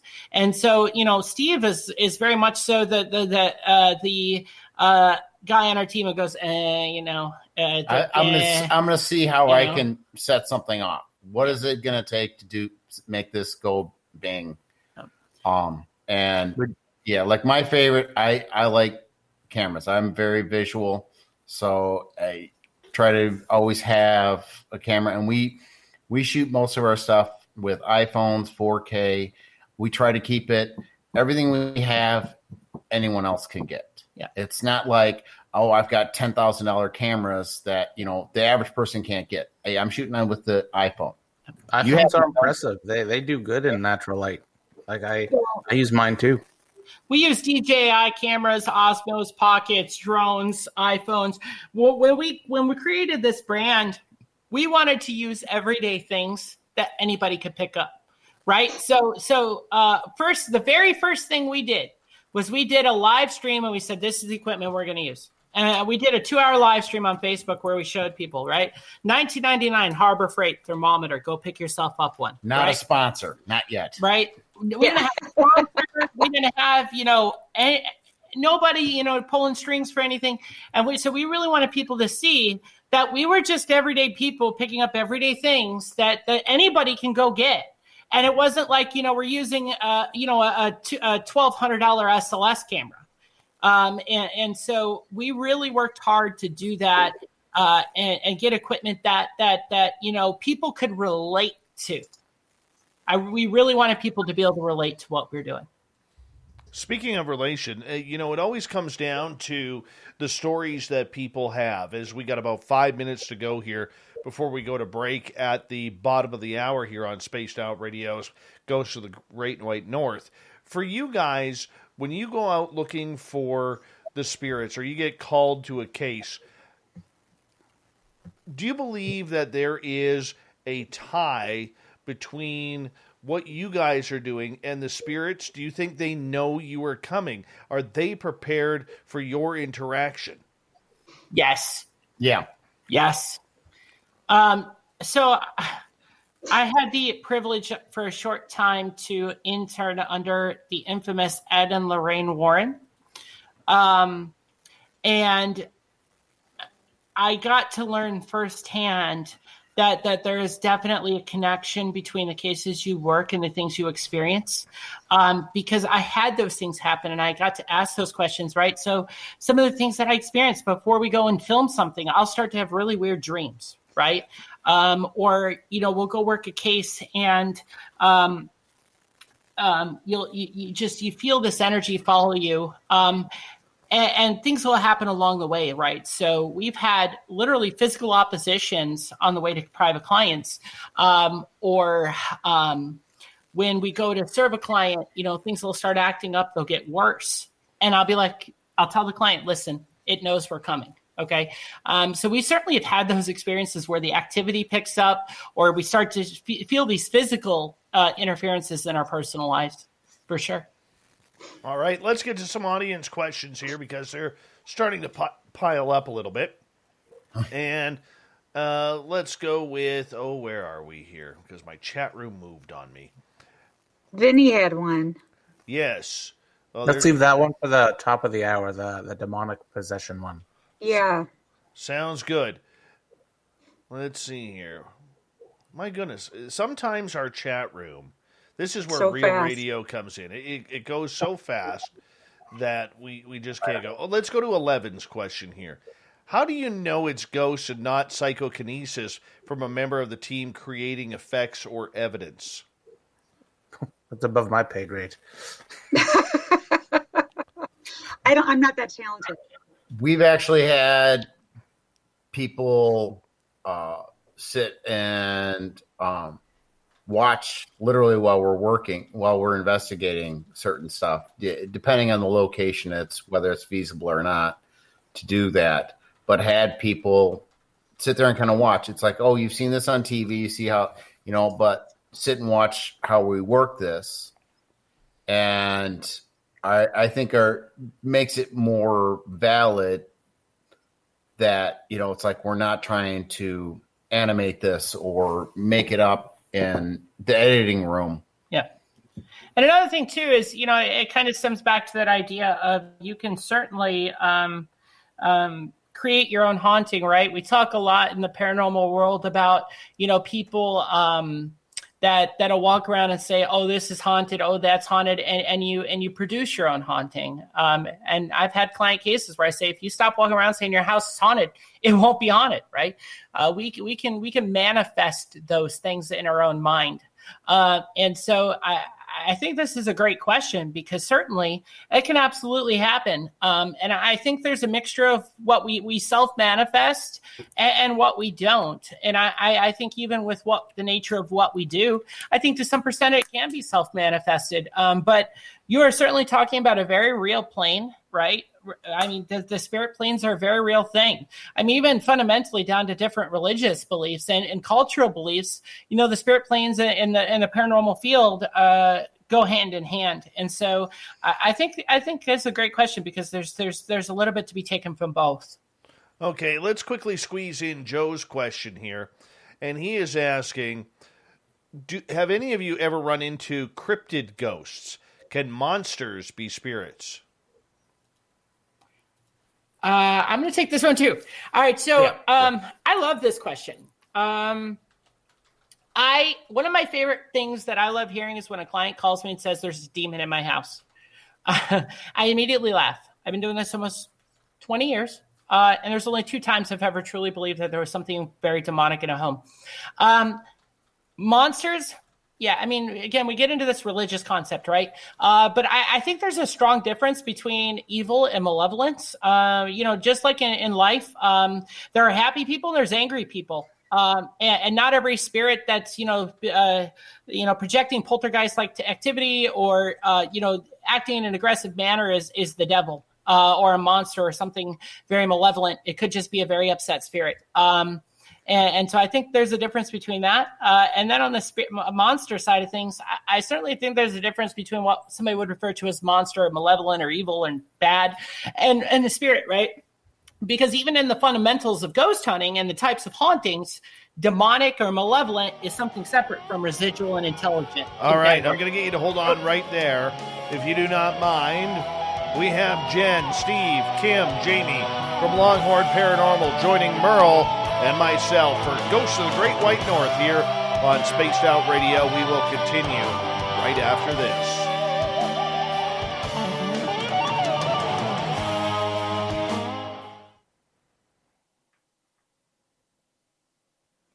All right, we're clear. Flying by. Throwing your hand up, Dave, is perfect because I can see that. I can't hear the music started. Oh, music. No problem. No problem. These questions are amazing. I love these questions. They're doing awesome questions. We have a brilliant audience. We really do. I'm trying to click the, show more. I was like, God, it's perfect. I'm having fun. It's a good show. This is a blast. This has been awesome. Why do ghosts have to obey gravity or fly? Why do ghosts have to obey gravity or fly? Well, I don't know how to answer that question because I mean, I don't know if they necessarily do. Yeah. I've never seen a flying ghost. Yeah, someone asked an interesting question about, do ghosts smell? I thought that was so they actually do. So one of the key indicators of a demonic possession is actually the smell of meat or odor. Also, the smell of sulfur is an indicator of paranormal phenomena. So certainly there's a scientific basis to suggest that. There is a possibility of spirits or entities having an odor or smell. Spirit guides will use their smell for their individual person. Mm-hmm. Yep. By the way, Jamie, you are amazing. She's quick. I'm trying to keep up. Jamie is also a veteran. She is a former 68 Whiskey Army medic. Awesome. Right on. So, that's one of the many reasons I hired her. Very nice. Down the YouTube rabbit hole says, I'm from Texas. Great show. Jamie is from Katy, and I am from Conroe. I just want to eat real Tex-Mex food. Yes. I agree. Merle, we need to road trip. Dude, we're on it. That's going to be a thing. Yeah. Dude, the borders need to open. The sites. I want Texas. tacos. I want hot wings. And I want that real sleazy rock and roll that only Texas can provide, like Pantera or Texas Living Coalition. I want to go to a road trip in the middle of nowhere. I want to see a Roadrunner. Roadrunners are cool. Backyard. They run across the patio and they go meep meep. Classic. By the way, I've never seen a coyote though here. They'll eat lizard. I've never seen an anvil. Sorry, Steve. I'm like fucking over you. It's all right. No coyotes or anvils. Down the YouTube rabbit hole is from League City, Texas. All right. I'll be back 1 second. All right. Merle. Oh, hi, Dave. Magnus has the comment of the night. Pantera plus tacos equals heaven. Yes, Magnus. Yes, you are right. Yes, you are right. Love it.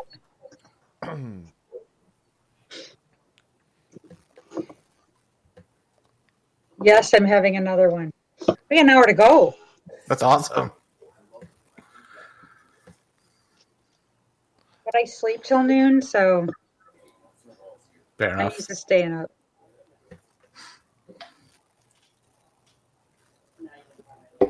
Jen thinks I slack in the morning because I'm sleeping all day. She doesn't know that I'm talking to you, Merle.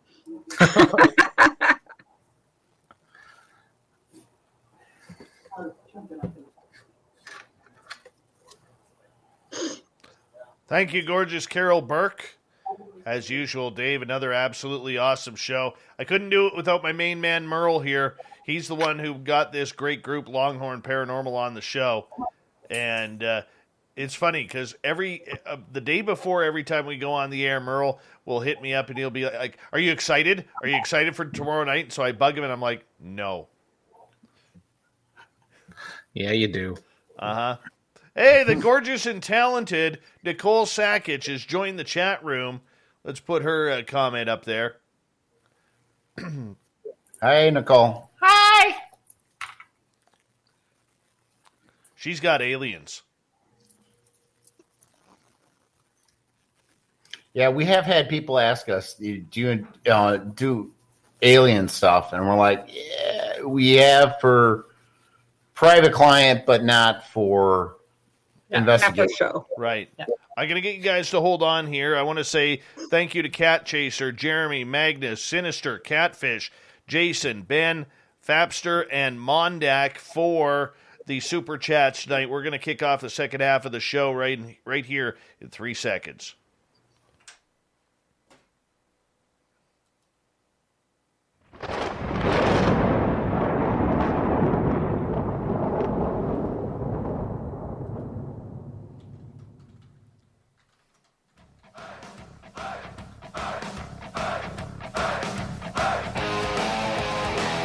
Here we go with the second half of Spaced Out Radio tonight. My name is Dave Scott. Thank you so much for taking the time to join us. Really do appreciate earning your listening ears. Reminder to all of you that if you've missed portions of this show or others, check out our free archives by going to youtube.com/Spaced Out Radio. Just do me the favor, hit that subscribe button. Our website is spacedoutradio.com, where we have a plethora of features for you, including rocking out to Bumblefoot and reading up on Captain Shirk's SOR Newswire. Follow us on Twitter at Spaced Out Radio and on Instagram at Spaced Out Radio Show. Merle is here for Paranormal Talk all night long with Ghosts of the Great White North. He's with Paranormal Road Trippers up here based out of Vancouver, British Columbia, and Longhorn Paranormal from the beautiful state of Texas joins us. We have Jenn, Steve, Kim, and Jamie joining us from the squad, and we're proud to have each and every one of them here. Merle, how you doing, man? Doing great, Dave. How are you doing? It's a great show. Very good show. Very good. Very strong. Very strong. You know, let's continue on with our audience questions here because they do have some. You know, there's always this talk of crossover. You know, is the paranormal really part of a bigger scene with aliens, UFOs, cryptids? And this leads to Nikki's question. What kind of alien stuff do you do for private clients? Have you dealt with extraterrestrials? I'll take this. We had some friends actually see some strange lights in the sky that have been reported in Arizona that we investigated a little bit. It actually got nothing from it because that was the one night nothing happened. And of course, go home and then next night, oh yeah, they're back. But we had actually been on the road working on something else, and we could actually see it from the highway and drove 60 miles out of our way. Yeah. So Arizona is notorious for mysterious lights. Across Maricopa and down in the Pinal counties, for 50 years now, there's been these reports of strange lights, and so there's a couple things. So you've got the infamous Phoenix lights and things like that a lot of people know about, and certainly it's not really our specialty in terms of a lane, but we've had some people who call us and they say, hey, we're seeing these mysterious lights, and so. Well, with the nature of our film equipment, we'll go out and we'll investigate that. And the one thing we have found is that a lot of that strange phenomena where we've kind of come face to face with kind of all relates back to the military properties that are west of Pinal and Maricopa counties. You got a lot of proving grounds and testing grounds. And it certainly doesn't justify what happens within the counties, but there is certainly some questions that need answered. And I mean, you're talking about, and just at a fundamental level, you from Area 51 all the way down into the Air Force lands and the military Marine Corps proving grounds near Yuma. there is a long history of phenomena, and people do reach out to us and ask us, to investigate it because they can see it from their house and they just can't explain it. We do try to give people some peace of mind with that. But certainly there's some things that are just truly unexplainable out here. All right, let's get over to Chris Mo, who is all the way in Austria tuning us in. And Chris Mo is asking, do you use rituals too, or just technical gear? Case 13. Case 13. I'll take that. I'm the more spiritual person on the team. So I believe very much in protective gear, things like tourmaline and sage, holy water. I always have with me my cross, several crosses, my rosaries, things like that. If we're in like someplace where it's like really dark, I whip that stuff out. We have rituals as far as when we leave a place that we do in our Father prayer, and we have a, you stay here, don't follow us home kind of prayer that we do. But those are the kind of rituals that we do.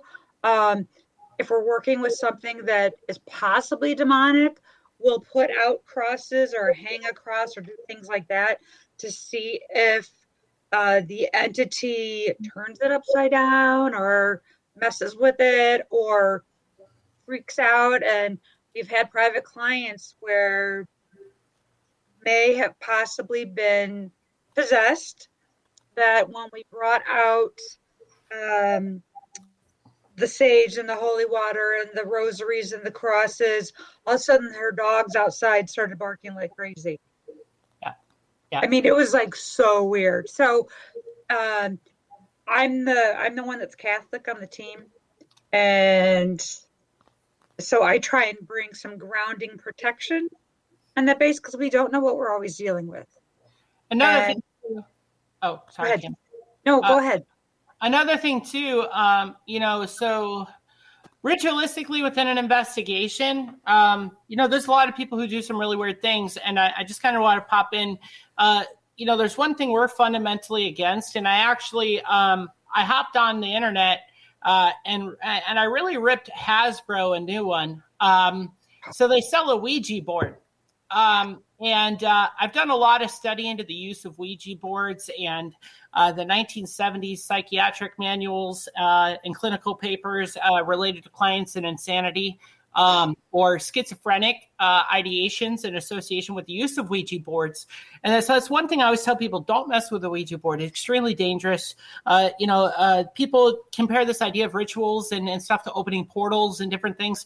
Just to, even at a fundamental level, getting back to a previous question, you can manifest your own haunting, right? You can manifest your own portals. And so, we're very careful and very strategic with the things that we do. We're going to be filming and you're getting way out of our comfort zone. We're going to be doing an entire episode on nothing but New Orleans voodoo soon. So that is a very ritualistic culture. And so you certainly have to be careful with that stuff. And we really try to educate ourselves before we do just jump into something, not knowing what we might do.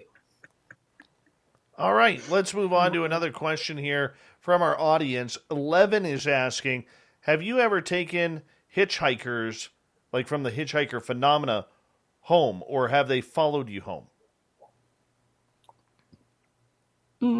I think that kind of leads back to my question of fundamentally where this brand or where I started was taking things home with me.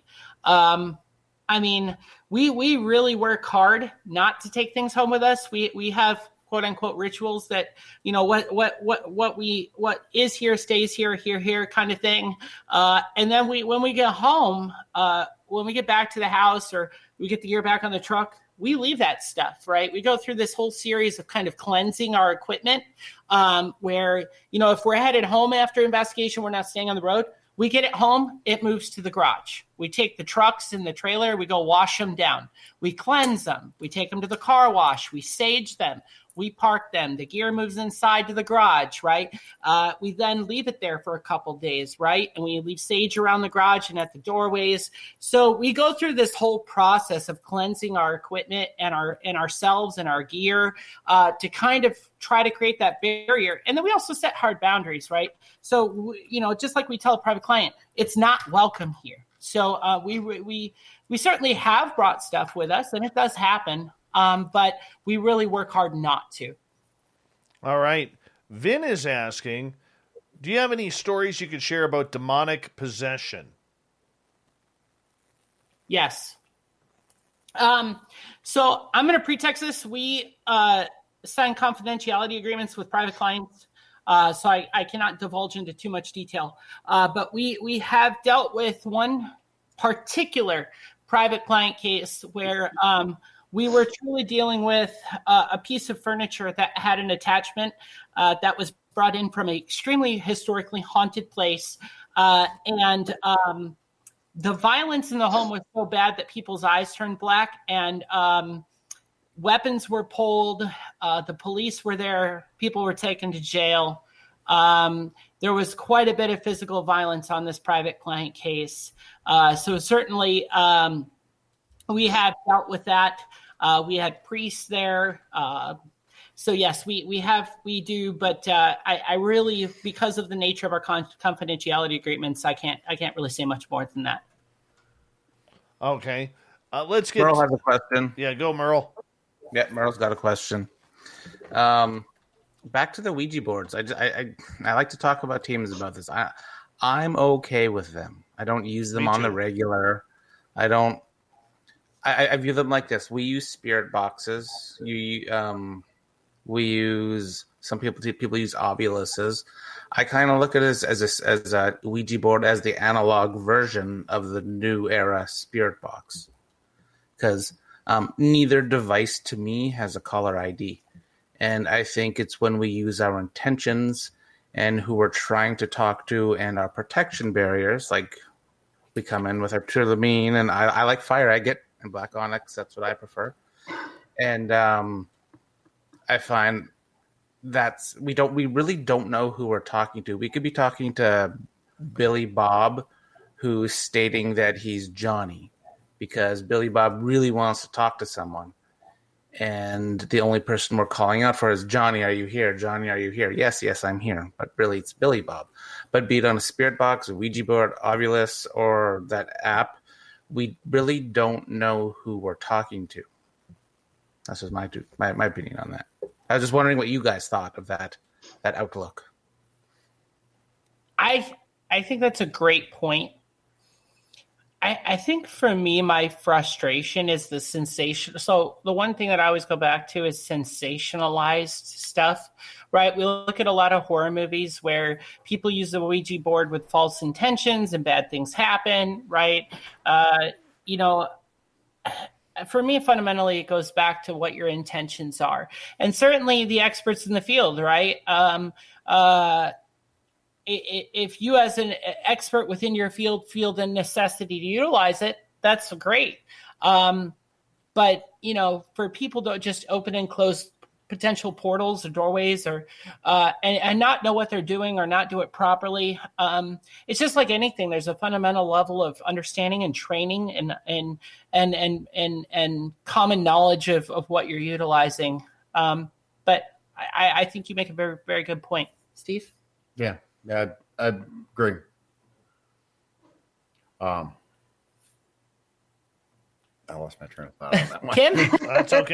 That's okay. Let's get to Joe's question here as we move on here. And Joe is asking, have any of you ever used food as a trigger object? Say a plate of bacon, tacos, or fresh biscuits? Oklahoma City, where I did the... Yeah, you did. Yeah, with With jerky. With beef jerky. Oh, yeah. Spicy beef jerky. It was good. Now I'm hungry. United States makes the best beef jerky. We were filming Vulture City, which Texas has the best beef jerky. Yeah, we were filming Vulture City, a town originally started by a man named Henry Wickenburg, and it's a gold mining town. And so we were in the assay office where they have a kitchenette set up. And so Steve was sitting in there with beef jerky and trying to elicit a response. It was pretty comical. He's like, "Come on, come grab the jerky, grab the bag." That's awesome. Or maybe ghosts get hungry or they miss that. You never know. Merle, I just saw a black cat go behind you, Merle. It's just awesome. The which? The cat. The black cat behind you. Oh, yeah. She's doing her thing, right? Making a little cameo there. She's supposed to be with my kid right now in her room. All right. Let's get to Cedric's question. Can moldavite crystals be used as protective gear? Ooh, Kim? I'm outside of my realm of expertise. I don't know what a moldavite crystal is. I think if you believe in something can protect you, I think your intention is good. Do I think like if you bring a blank piece of paper in to protect you, maybe not, but it's the intent behind the crystal. That's just my opinion. So I wear bracelets, right, with tourmaline rock, and I mean, I don't know what a multivite crystal is, but certainly, I mean, it's the ideation of using crystals or rocks or different things to protect yourself. I don't wear these bracelets that I wear for, to just because. I believe that there's some intrinsic value in the blocking the negative energy and protecting my health. And so a great thing here is they created this bracelet a handful of years back. It was referred to as an energy bracelet, and you could put this thing on, and they were pushing these things all over. I bought one at a concert, I think, and they put your fist in your hand and supposedly blocked out these electronic fields, and you couldn't be knocked over. So I think fundamentally, I agree with you, Merle. It's about your intent of what it's for. Okay, Nikki wants to ask, do you close portals and vortexes?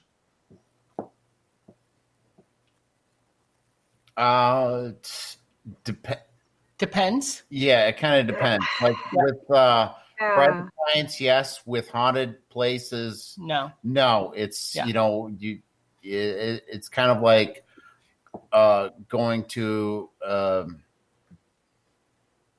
out in a forest preserve, and it's like you try not to leave your trash there, or you try not to take anything back, take stuff from there. It's like leave it as you found it. Yeah. It depends on the situation, right? I mean, we're going to film a haunted place. We're not there to close the portals, or we're there to see what happens, right? Document our experience. With a private client, though, yeah. I mean, if a client wants us to attempt to do that, I mean, the idea isn't always about closing a portal, but maybe we're removing a spirit from a home, right, or asking it to leave. But yeah, certainly. I mean, there are cases where you do that kind of stuff, and those portals do get open, right? People go to a place and they do a satanic ritual, and they open up a portal, and maybe they leave. Transients or people, and then a client will call you and say, "Hey, I just moved into this house and this activity's happening." The whole idea is that we come in and try to close that portal or remove that entity or what have you. So I think there's an attempt, but there's not always a guarantee either. You can go in there with your best effort and see. And a great example of that is the parent case with Ed and Lorraine Warren, where they went into the Conjuring house, and their whole intent. And so people watch The Conjuring, right? And it ends with this beautiful picture of it all coming to an end. But the reality of it and the truth of that case is they actually weren't able to do that. It was not a successful closing of what was happening at the Conjuring house. And so I think there's always an attempt to make that happen, but it's not always guaranteed.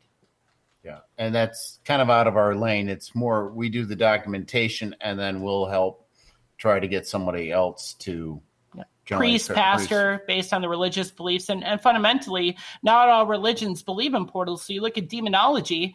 Islam, for example, doesn't have a basis of demonology and basis of demonic portals or entities. So you really have to look at, who and what you're dealing with collectively. Man, I want to investigate the Conjuring house. It is on my bucket list. Have you guys done that one? Or what do you guys think? do you think, since it's been open to the public, and I see like on Instagram, lots of people taking photos and doing their lives at the Conjuring House, do you feel that any sort of spirit activity there will be dimmed a little bit or suppressed because it's trampled through too much? Or do you think it's still good to go? So I asked Lorraine Warren one time if I should ever investigate the Conjuring House, and Dave said I'm not allowed to cuss, so I can't tell you what she said. But she said, F no, was her exact words. I said, should I ever investigate there? And she said, F no. So would I? No, because she told me not to. But with that said, I think, again, I think some of that is sensationalized. I think that the parent family experience is very real. But I believe that the footprint, the carbon footprint, right, just like with anything, it fades over time. And with all the people that have gone in there and done different things, and like the current family that resides there now, they have a Ouija board in the house. They do, Ouija board sessions, and nothing happens, right? We've had the week-long live feeds with Jay and Marie Yates, right, where they were in the Conjuring House, right? And so, I think there's still that residual energy, but I mean, I don't know. I think each person's, experience, and certainly what energy that person brings with them to that place is going to help indicate what kind of activity they have. Steve? That's one thing I find very interesting, especially with when you're asking about other paranormal groups investigating, kind of the same, being a saturated market. If you look at the videos, I love watching videos, especially if we're investigating a site. I'll do research on it and look at what other groups have gone in there and done and what experiences they've had.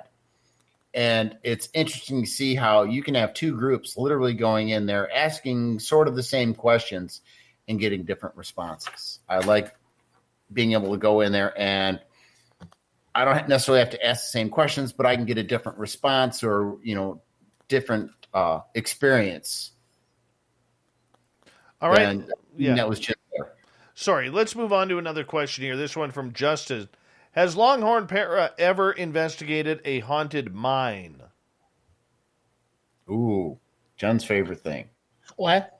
Investigated haunted mine. Mine. No, we have not, but we might be very soon. Me too. We may or may not be investigating the Good Enough mine in Tombstone. That is still up for debate. But they have asked us to come out. I'm not a big fan of being underground. I'm terrified. I'm claustrophobic. I don't do small spaces. But that may be something we do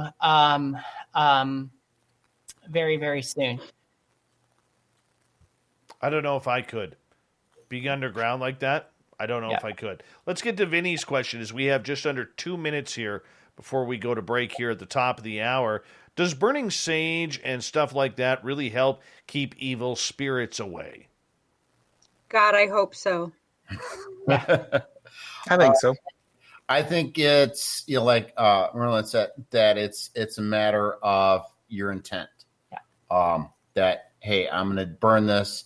It's going to make you move on. It's going to do this. It's kind of what energy you put into it. So yes, we have it at every doorway in our house, in the inside. And we have, when we feel like we've had some weird stuff going on, or maybe followed us home, burn some sage inside the house. So just double check, just a little extra. Southwest Border Patrol kind of gives us a pass. They do not want to stop us, look at us, or anything.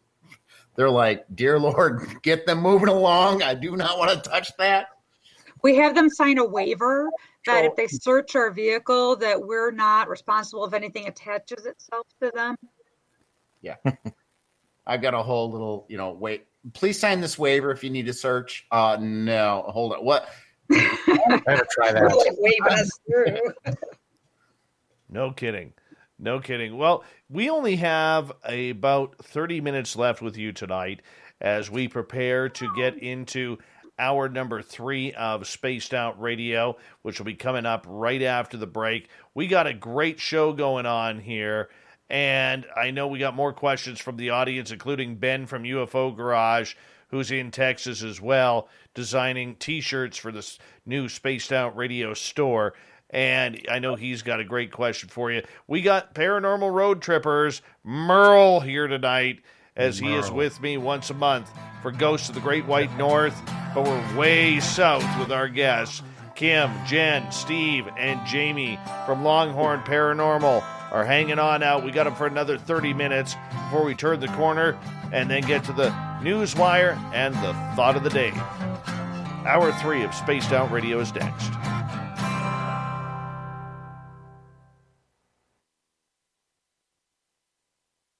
All right, we're clear. Sorry. I saw a comment from Kirk in here. Yeah, Kirk, you guys go ahead. I see your comments. I noticed that you said you're Muslim. So I just wanted to address you on my previous statement. So I actually had a respectable member of the Islamic community write our educational page, give us the information for our educational page. And so what I was referencing was actually, so what he told us is Islam has no doctrinal hierarchy of demonology within it that exists. And he goes on to say some Muslim scholars have tried to classify jinn and demons. However, there is no established classification in terms for jinn that may overlap or be used interchangeably. So that's what I was referencing. I'm not saying that in its entirety that demonology or demons don't exist within the Muslim and Islamic communities, but just at a fundamental basis that there was no hierarchy within that. So, and if that information is wrong, I understand, but that's just based off what we had learned from the Islamic Church, so the Islamic faith. So I don't mean to be disrespectful. So I just wanted to kind of clarify where I was drawing my information from, and certainly it could be correct or incorrect. If you would like to, help, if you would like to kind of help. Fix that or share some information with us, feel free to email it to us at longhornparanormal@gmail.com. I would love to take a look, and if there's something we need to address or update on our education tabs on our website, I'd love to do that. So, I got a really cool jinn story for you, since we're talking about the jinn. Yeah. My coworker where I work, one of the officers, he's Muslim, and he's from Pakistan. He moved here when he was a teenager. Yeah. And his family, they had a farm, like a really, really big farm.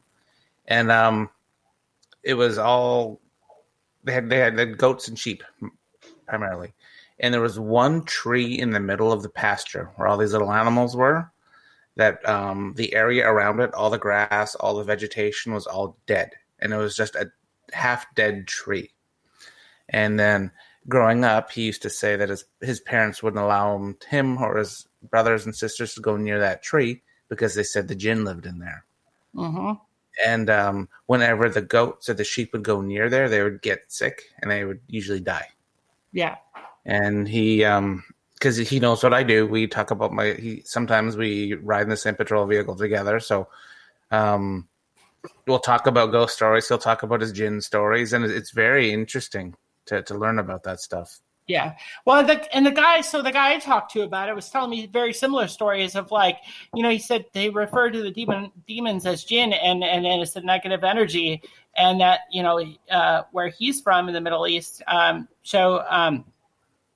would have very similar experiences with the goats, and that wouldn't go to sections of the farm because of spirits they were experiencing. So, it's interesting. I mean, and certainly, I live in America. I'm not an expert on all things religion and all, every religion's different. So I think that there's definitely, at a fundamental basis, all religions have a belief in good and evil. So I think, that's definitely a good story. I like that one. He won't even let me say the word jinn around him. He gets all weird. Oh, just because of his growing up, seeing it happen when he was little. Yeah, he's like, don't say that because when you say it, they can hear you. Mm-hmm. Yep. So it's kind of like Beetlejuice, right? Our guy wouldn't talk to me on the phone about it. He said he would just send me paperwork. He's like, we hadn't talked about it, but he's like, he kind of skirted around the issue, and he's a religious leader, and he's like, I'll send you some documentation on it, but it's not. I noticed that, and when I was in the military too, a lot of your Middle Eastern cultures, they like to skirt around the issue. They do not like to sit there and talk about it. Mm-hmm, mm-hmm. So it's like Zozo. No one wants to talk about it. Yeah, no, yeah. Or Momo. That Momo? one too, yeah. He's behind you. I got to run the bathroom. I'll be right back, guys. The Candyman. Have you guys seen that movie? That's a good movie. I used to live a block away from the Cabrini Green when they were still. And Steve has been through there a lot too. Yes. Driving through in the middle of the night. I've got stories I don't even want to talk. Yeah. But yeah, the Candyman, that was one of the scariest movies my whole life I've seen. Yep. See, I think Children of the Corn, but growing up in Rockford, we were real close to a lot of cornfields. So it's very terrifying if you watch that and then you can look in someone's backyard and you see a cornfield. Mm-hmm. Yep. I can see that. Yep. Dave, what are you eating? I'm eating beef jerky that was made by Little Marky Spender. All right. Yeah. All right, guys. We got under a minute here. Because we were all just talking about beef jerky. Now, I don't have beef jerky, but not cool, Dave. Yeah, well, you didn't bring up my favorite wings last time you were here. Well, I won't bring them up ever now. You're a jerk. So I don't have to mail you some good beef jerky from Texas. Yes, that works. All right, big thank you to Sinister, to Catfish, Jason, Ben, Fabster, Mondak, Magnus, Jeremy, and Cat Chaser for the amazing super chats. It's a great way to support this show. Thank you to everyone tuning on in tonight in our chat rooms and watching live. And, of course, if you're new, please hit that subscribe button. If you haven't already, ring that bell so you know when we are live here 7 days a week. And a big thank you to all the veterans tuning on in. We're going to continue with Spaced Out Radio here in 3 seconds.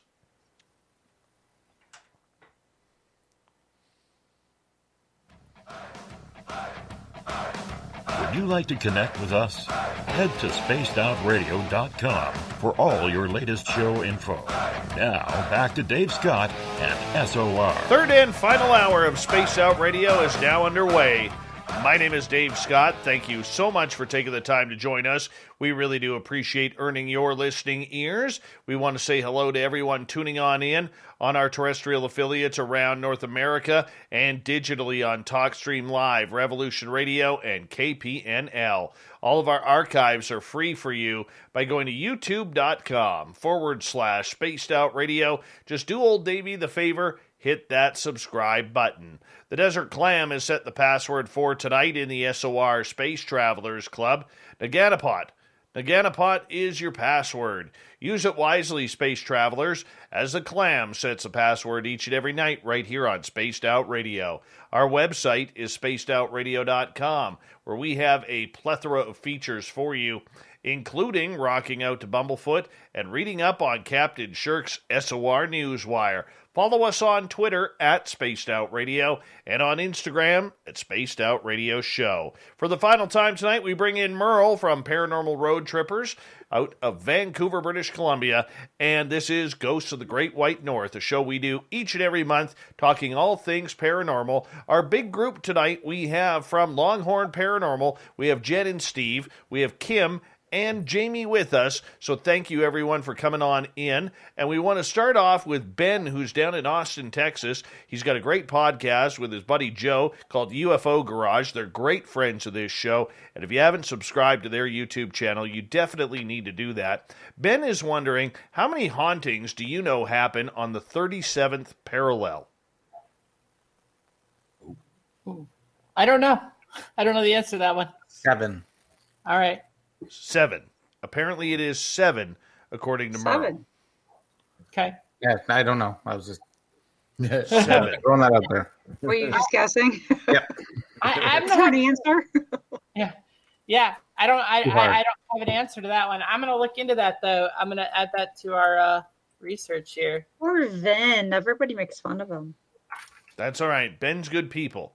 He's got great hair, fantastic hair that he's growing out. All right. I want to ask you about your adventures that you go. Okay, a lot of people want to go to all of these popular places we mentioned earlier. The Alamo was mentioned, and other areas like that. I'm a firm believer that a lot of the best stories out there are from these little road towns that are off the beaten track, that maybe have a population of 300, because every little town out there has its own story. And are you guys tracking down those stories to bring them to light? The Haunted Highway. Yes. Describe that for me. So, actually, leading back into the last question about the 37th parallel, we're actually working to build a haunted map, interactive map on our website that tracks hauntings around the world. And so maybe one day we'll have the answer to that question on the 37th parallel, because I mean that's a lot of real estate to cover. But we every time we hear, I do a lot of like TikTok live streams, and people will tell me their stories of their small town USA experiences. And Steve will start looking for the oddball stuff. So one thing Steve really loves to do is find the things that haven't been done yet. Right? That's my favorite. He loves to go digging. And so we'll find like we found recently an off the beaten path former town that was completely in ruins. And we drove about 2 hours just to go look at it and see if it was something worth investigating. And so he did, started with an S. I forget the name. I don't even remember the name of it, but we did find a dead rattler. That was kind of cool. Yeah. But we found this old abandoned, town that was 100 years old. And, so Steve's always looking for stuff like that. Found a cemetery. It was maybe 20 by 20 feet that had, and then talked to an owner of a ranch, and there was actually an unmarked grave nearby with stuff, but he's like, the family's, keeps it locked. They don't want people investigating it and stuff like that. Kids coming in there damaging stuff. I'm like, no, I totally understand. It's like, but that's the kind of research we do, is like, I'm going to talk to the people that live on the land that have been there. They had been there for 4 generations. 4 generations. Yeah. Yep. So we're always looking for that stuff. And so when we find something that we're able to get our hands into and actually get some valid information, then we're adding it to this map, both the historical, well-known haunts as well as the small town USA stuff. And so people all the time are constantly inundating our email. They'll send us, hey, check out this and check out that. And so we look at those different places. And eventually I would like to have the most exhausted list of paranormal locations out there. That's a good idea. I like that. Yeah, and the reason why I bring that up is I always think, and I know I'm repetitious on this show about this, but I always think it's easy to go to the popular places. Sure, they may be paranormal Disneylands that you want to attend, but in reality, I like that one. We're not pushing the limits to find those great stories that are out there. And there's so many of them. There's so many of those stories that just have not been told, whether you're in Texas, whether you're in British Columbia, where Merle and I are, or anywhere in North America or the world for that matter. And I want to see that creativity. Yep. That's why we did the Galveston Naval Museum, right? So, a lot of these bigger ships, the Queen Mary, the USS Lexington, the USS Yorktown, these things have all been done. And the one thing I found out when I called the Galveston Naval Museum, no paranormal teams ever investigated it, and they've had a history of hauntings. What's more interesting is there's been no deaths on either ship, but lots of deaths associated with both ships. And so it was like an honor to be able to do it and to be able to be the first ones to do it, and then through doing that, we were able to share a piece of history that's forgotten, because this is a state museum owned by a private organization that receives no federal funding. And so, for us to go in and actually learn about the USS Kavala and the USS Stewart and all of that, and be able to look at the history and find out that the USS Stuart actually helped escort Franklin Delano Roosevelt to plan the Normandy invasion, and the USS Cavallo was the avenger of Pearl Harbor. Like, we are able to dig into these pieces of history that are getting overlooked by the sensationalized stuff that is just done and done and done and done and done. And then people go, whoa, wait, Galveston Naval Museum? They had so much traffic going to their website. One of the superintendents for the Galveston Navy Museum called me and said, "You crashed our website." I'm like, "When? Right? So I love. That's one of my favorite things, man. Like, let's get to the stuff that hasn't been done yet. Mm-hmm. Yeah, helping people lists that haven't been done, and that's why they're on our list.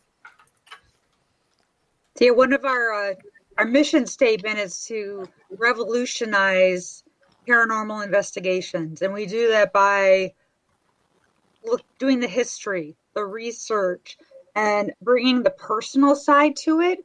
Interviews with people that have been there or been impacted or had relatives that worked there or lived there or endured something there.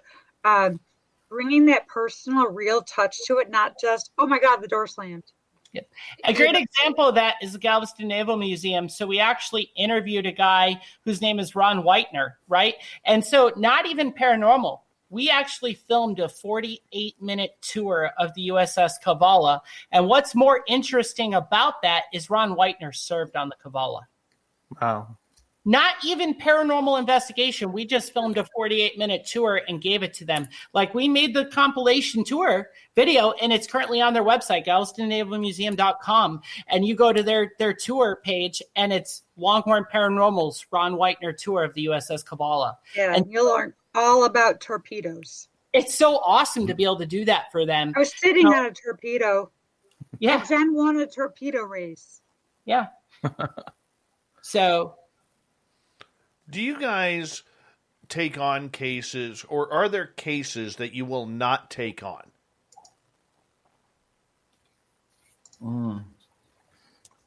I will tell you that we take on a lot of cases.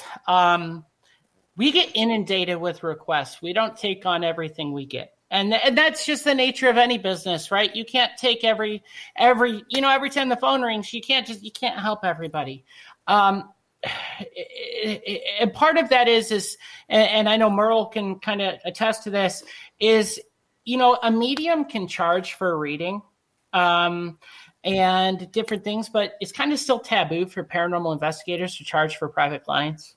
And so we try not to charge. We take donations to our website to serve private clients, and that's a great thing when people do donate to support us to be able to go assist these people. But at a fundamental level, sometimes it's not financially feasible. Sometimes depending on location, travel, the nature of the client. Yeah, nature of the client. Right. If I talk to a client, I think that the basis of their issue is more scientifically sound or founded, or maybe it's mental health, I'm not going to take that case. Certainly, when we look at a private client case, our application is 20 pages. Wow.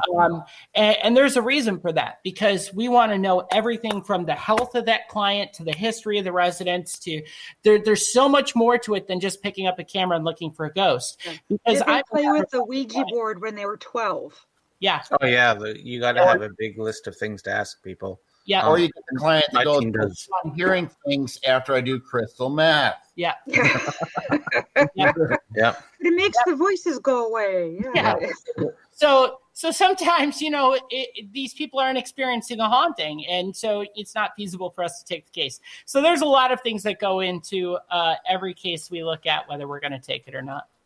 In residential cases, I like to hit 2 to 3 times for consistency before I come up with a resolution of haunting. And because I need to document the research. There's no way possible you can document enough research in one night unless you're at like the Conjuring House circa 1970s and come up with your explanation for the client. Because I like to, because the first time whenever you go to an investigation, I think you guys will attest to this too, that's when you get most of your stuff within the first 2 hours, because they're like, oh, who are these people? But then I also like time when for the client to go away for a while on the second investigation. So there's nobody there, just you, your gear, and your team. And then the third is when I like to do a reveal or talk to the client and have them involved in the investigation, because the client makes a good trigger object sometimes. Right. Because they say Aunt Edna only wants to talk to whoever lives in the house because that's whoever lives in the house aunt. And then you come in, she's not going to want to talk to you. She doesn't know you.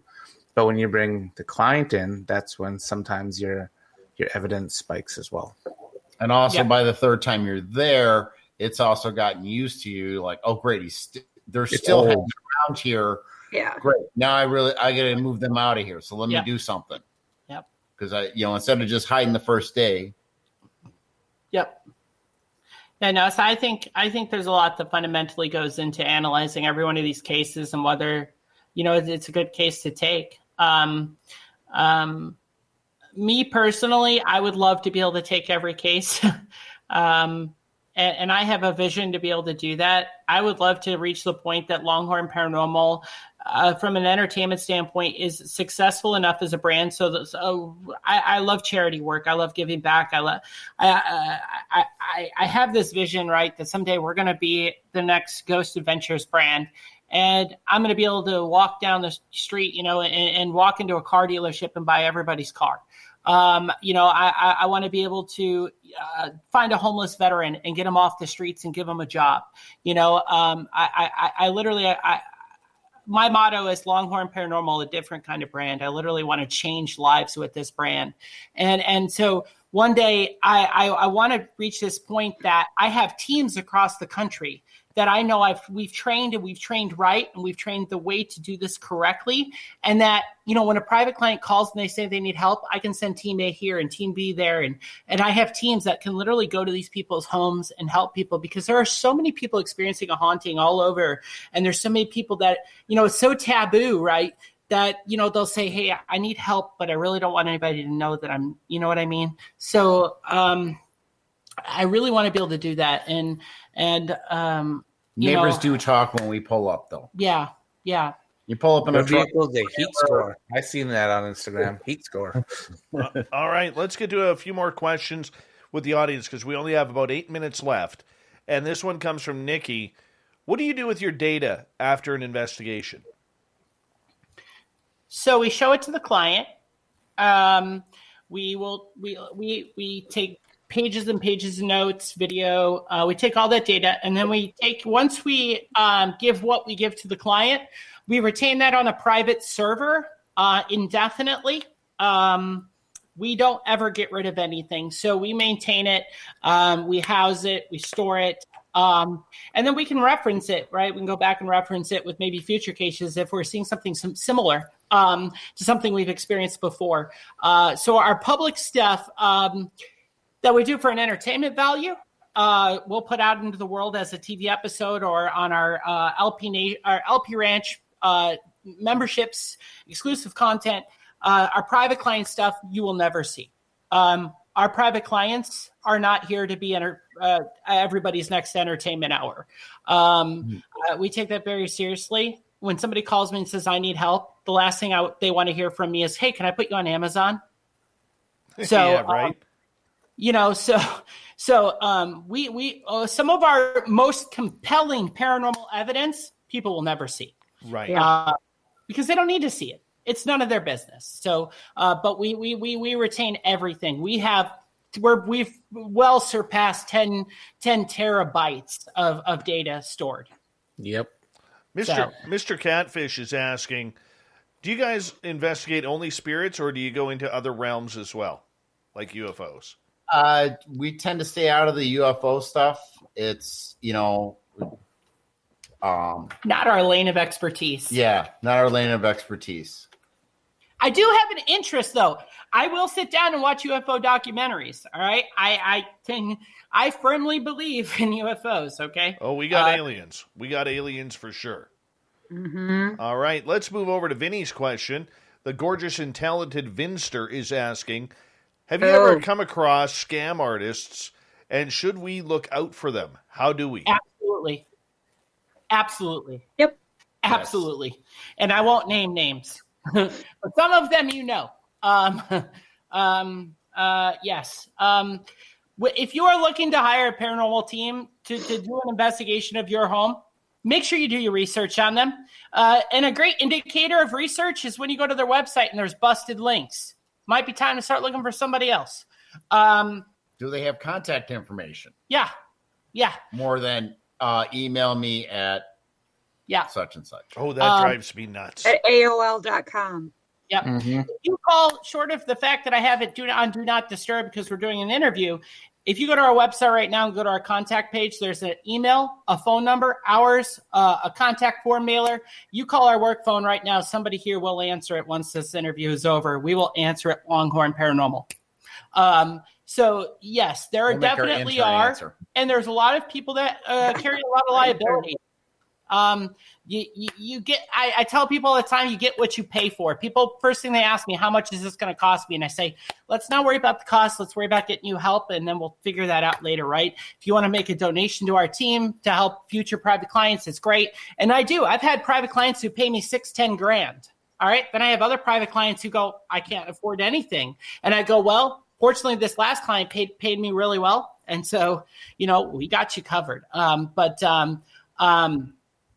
You definitely get what you pay for. And if you have as I refer to them, pop-up or cardboard box paranormal teams, be extremely cautious. You really want to look for people that have longevity in this industry and a knowledge base and an understanding of what they're actually doing. Look for your people who are actually on the radio interviews. That's a good indicator. Don't believe the hype. Yeah. This is very true.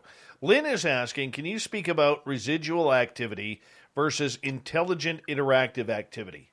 I love this question. It's my favorite question. I challenge my interns on this all the time. You have no idea. I was hoping we'd get this question. All right, so on our merch store right now, we have a new T-shirt. It's called Rip D. All right.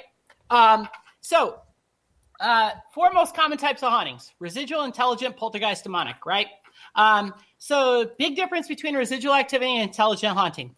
Your residual. So every 4 years on the 4th of July at 10 a.m., there's a ghost train that moves through Dallas, Texas, because of the fact that in 1903 at 10 a.m., this train hit a float from a funeral parade or a 4th of July parade, right? That is your residual energy. Then you have your intelligent energies that can interact with you, respond to you. You say, can you knock 3 times? And they knock 3 times. There is a very big difference between those two categories. Your residual is something that's lingering. It's usually associated with an event, something traumatizing that's occurred. I see Merle shaking his head, yes. So there's a big difference, right? And then you have your intelligent, which is here in the moment, here in the now. You can ask a question and you will get an intelligent response. You can ask it to do something and you'll get an intelligent action. These are two very different types of hauntings. One is kind of trapped in time. It's encapsulated in time. Another one is here and now in the moment. Very cool. Very cool. We are down to 2.5 minutes on the show tonight. We say thank you for coming on in and hanging out with us and talking all this ghost stuff down in Texas, because that's always fun. That's always a good time. And, if we ever run into you and if people ever run into you, let's just remember, run the other way if you don't want to be around ghosts, because they have them. Do us a favor, Jen, and tell everybody where we can find your information, your videos, your movies, and get in touch with you. Easiest way to find us is longhornparanormal.com. As we say, we're on all your devices. So we're on Roku, Amazon, Vimeo on demand, the Google Play Store, Apple Play Store. You can find us on your mobile phone and all your Google and Apple stores. You can find us on your laptop, YouTube, Instagram, Twitter, MeWe, LO, Gab. If there's a social media platform, we are on it. Amazon Fire Stick. Yep, Amazon Fire Stick, Roku. You can find us on lpranch.com, longhornmerch.shop, longhornparanormal.com. We are literally everywhere. So we are not hard to find. You Google us. We're about the first 45, 50 links that come up. That's kind of cool. Cool. You guys are on top of it. And I think it's great. I like the direction you guys are taking. Normally, I try and shy away from paranormal, but I like the way that you guys are conducting it. Like it's a business. Like it's you're doing something that you're supposed to be doing. and I think it's wonderful. Merle, you got the final say. You have 45 seconds. It was a good show. I'm glad we reached out and did this. And if you are interested in watching Merle, you can find the Paranormal Road Trippers on Instagram. We now have a TikTok. We've popped our cherry for TikTok. All right. Yes. And join the cult. Yep. Yep. And Facebook. Don't forget your YouTube channel, Merle. Oh, yeah, we got a YouTube channel, too. There's lots on there. I've been doing Paranormal Hot Seat interviews. I did one with Dave Schrader today. It was really good. I quite enjoyed talking to him. So when you're looking at my YouTube channel, go watch all of our Hot Seat videos. Brandon Elves, Mustafa Gadalari, David Schrader, Ross Allison. Got them all in there. It's fun. And Awesome. I give him airtime every month, and he doesn't even invite me yet. So thank you, Merle. Thank you, Merle. Appreciate it for another edition of Ghosts of the Great White North. Thank you to Longhorn Paranormal, Steve, Jen, Kim, and Jamie. What a great show. Coming up next, we have the SOR Newswire. We have the Thought of the Dave. Stay tuned. Spaced Out Radio continues right after this.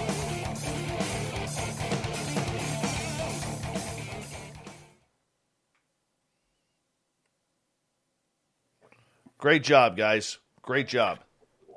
Thank you so much. It This was was so fun. This was so much fun. Thank you so much Yeah. for having us. Yeah, thank you. I don't know if we're still live, but Vinny said that she reads sign language very fast. She also relies on lip reading. I'm just here as kind of a support.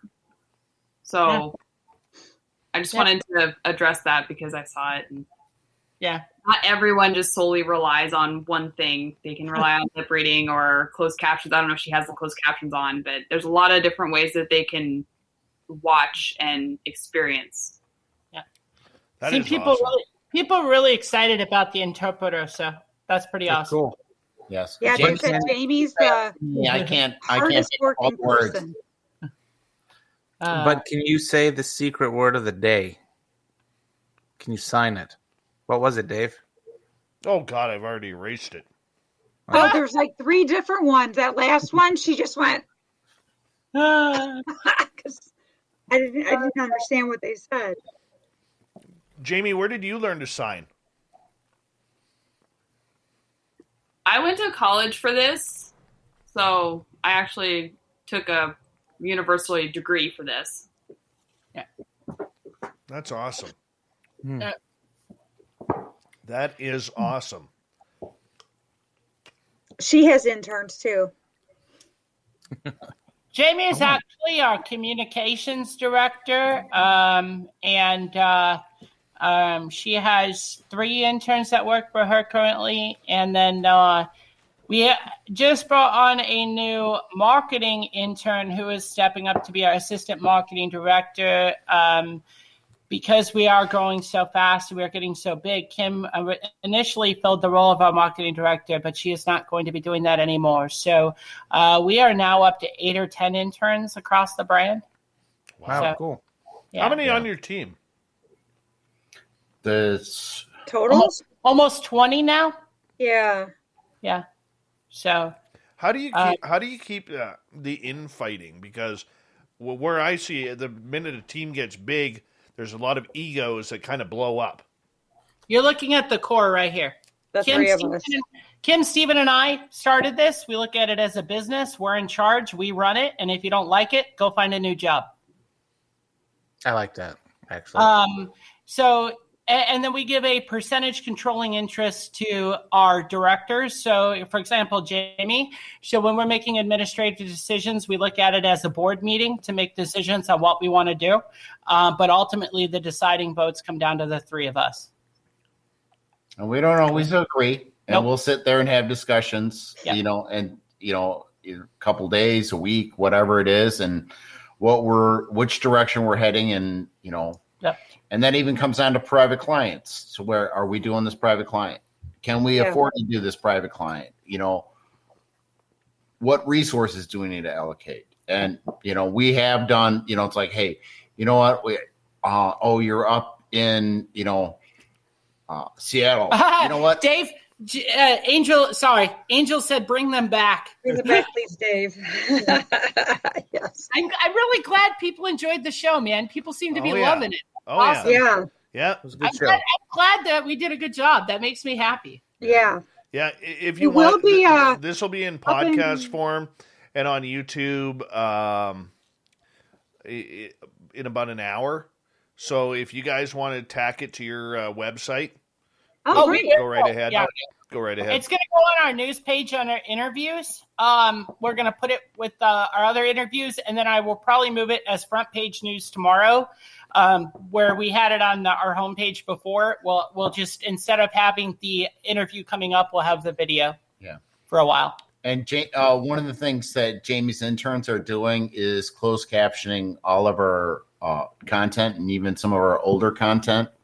So that's one of the things Jenn wanted to have because, and I think it's great because even a lot of people, it's amazing how many people we go, I was watching this at work. It's like literally everyone will like turn the volume off and then close, and read the closed captioning and go, this is the best thing ever. That is. I have a dream to be the most accessible brand on the planet.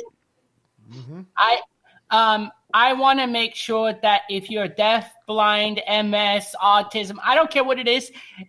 We did last Halloween. We did a haunted event, and we did a haunted investigation event, and so we actually had a blind man out there investigating with us at this event. And yes, Jenn did hand him a flashlight. Yes, and he told Jenn to turn on her radio. Very cool. I've got 10 seconds before I got to go to the news. I will say goodnight to all of you. Thank you so much for coming on Spaced Out Radio. We had a blast. You guys take care, okay? Awesome. All Bye, linked guys. up for COVID. All right, here we go.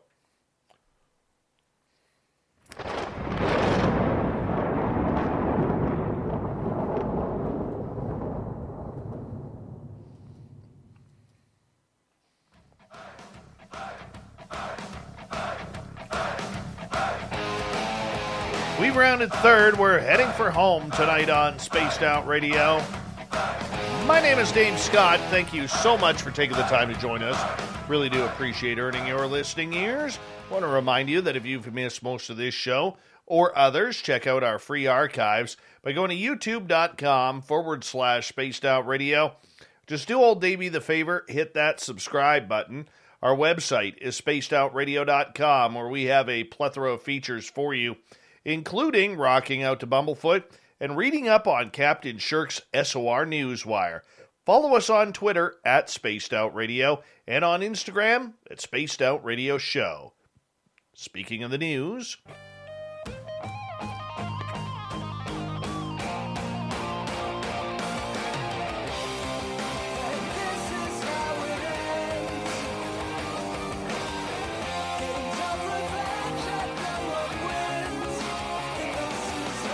the news is always changing, which is why we bring you the SOR Newswire at the back end of every show, where we get to the weird, the strange, the wacky, and sometimes the official.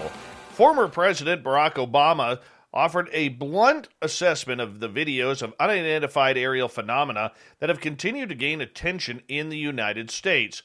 What is true, and I'm actually being serious here, is that there is footage and records of objects in the skies that we don't know exactly what they are, he said.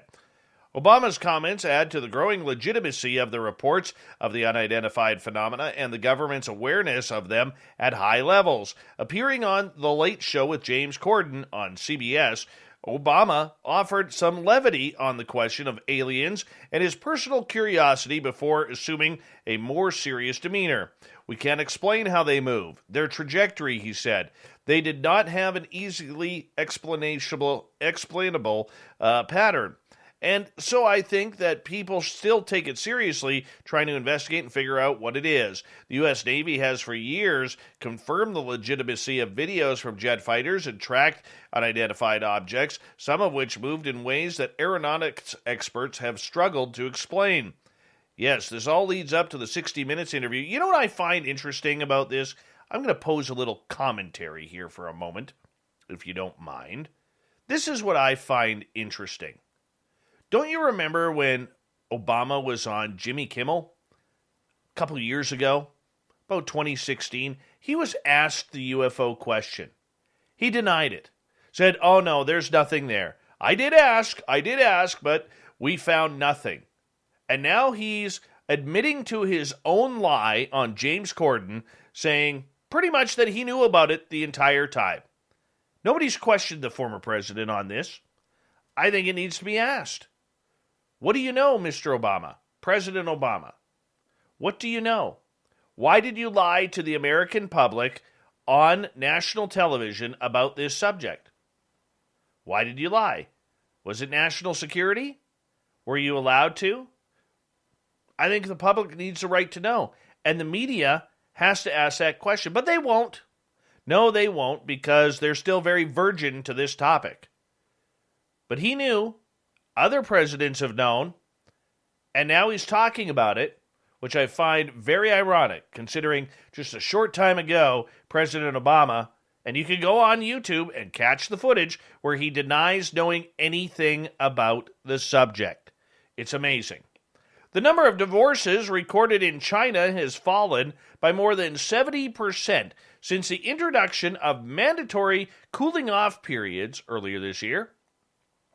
According to the statistics released by the country's Minister of Civil Affairs, 296,000 divorces were registered the first quarter of 2021 compared to 1.06 million in the final quarter of last year, a drop of 72%.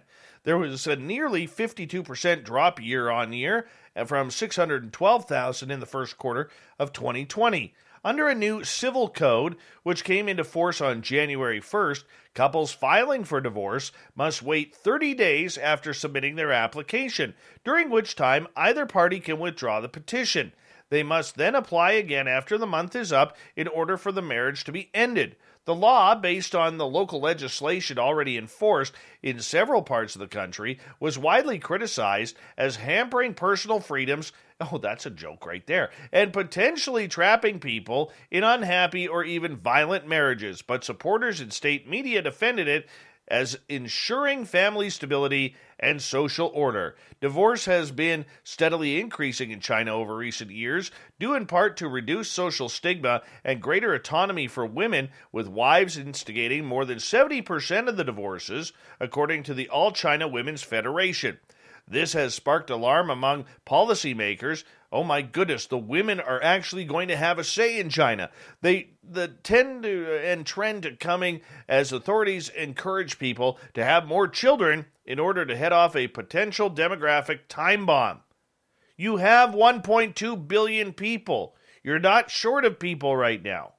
Anyways, you know what I'm saying. Let's go like that. This is actually kind of sad. Darwin's Arch in the Galapagos Islands, considered one of the best places on the planet to dive and observe marine species, has collapsed, according to the Ministry of Environment for Ecuador. Although the ministry said the collapse of the 140-foot-high rock formation Monday was due to natural erosion, it casts a spotlight on a region that the United Nations has classified as one of the world's most vulnerable places to the effects of climate change. The tourist attraction and the nearby Darwin Island are named after the scientist Charles Darwin, whose study of species in the volcanic archipelago helped solidify his theory of evolution. But warming waters posed a great threat to the species that Darwin observed. The UNESCO World Heritage listed islands are at the intersection of 3 ocean currents and are vulnerable to El Niño weather systems, which cause rapid warming of Pacific Ocean waters. Another Pacific island, Easter Island, southeast of the Galapagos archipelago, known for its moai statues, is already facing threats of sea level rise, coastal inundation, and erosion as well. A man was bombarded with bizarre late-night calls and voicemails after his best friend literally pulled one of the greatest pranks ever. He put up a poster asking strangers to call his buddy to take part in a dinosaur roar contest. Yes, Russell Barnett and his colleague Mike Brandt have been playing practical jokes on one another since they first met all the way back in 1997. But Russell really pulled it out of the bag with his latest prank. The 47-year-old drew up 51 posters, urging people to call Mike's number with their best impression of a dinosaur roar before putting them up around his hometown of Charleston in South Carolina. Within hours, Mike's phone was blowing up with people showing off their best roars. This is awesome. It wasn't long before Mike's voicemail was full, but the calls kept coming right through into the night, with some folks even attaching them as audio files to text messages. Russell said, when Mike sent me the first few texts confiding in me that something unusual was happening to him, I was literally laughing in tears. No kidding. I would be too. I am right now, just reading this. He didn't know that I was the cause. He didn't even know yet that he was being pranked. I was hoping for, at best, a half dozen calls. Then to prove to me that his unusual story was true, he started sending me copies of the voicemails, and I just melted down. It was the funniest thing I've ever experienced. I was worried that no one would actually call, since nowadays people mostly text, and there are so many phishing sites trying to steal personal info. I do not know the exact count of voicemails, but it was enough to fill its capacity in 3 hours. After it had filled up, he purposely left it full in hopes it would stop. It did not. People kept calling his phone. Some started to text him audio entries. Another texted him a copy of the flyer, asking if they could still enter. When Mike saw the picture of the flyer, he finally understood what was happening. People were calling him all hours of the night, and he'd have to get his number changed. So he and I went out the next day, removed all the flyers I had pasted, and he is still getting a few calls here and there, but most have now stopped. I have 2 favorites. One was by someone named Ben, and the second is a girl who left no name and that we have named Laughosaurus or Wheezosaurus, as she couldn't stop laughing during the entire voicemail. Fortunately, Mike saw the funny side and even shared some of the better entries on social media. Mike said, typically, if I don't recognize the number, I'll let it go to voicemail. And so the first messages were just a roar and then someone hanging up, which I thought was odd. No kidding. He goes, I thought I'd maybe been hacked. The only way I found out I'd been hacked was when someone sent me a text asking if they could still enter the contest, even though my inbox was full. We had recently pranked another friend, joking we needed to store a coffin in his garage, but Russell has got a prank coming now. Oh, that's just awesome. That's what friendship is all about. Fascinating or terrifying times are approaching in several United States. Why? Well, it depends how much you like bugs. Brood X cicadas are about to emerge from the ground. Like we need more cicadas this year. Well, they're coming. In case you don't know what we're talking about, Brood X is a brood of periodical cicadas in America. These bugs spent 17 years underground as nymphs before they emerge as adults to mate. There are a total of 15 cicada broods in eastern U.S.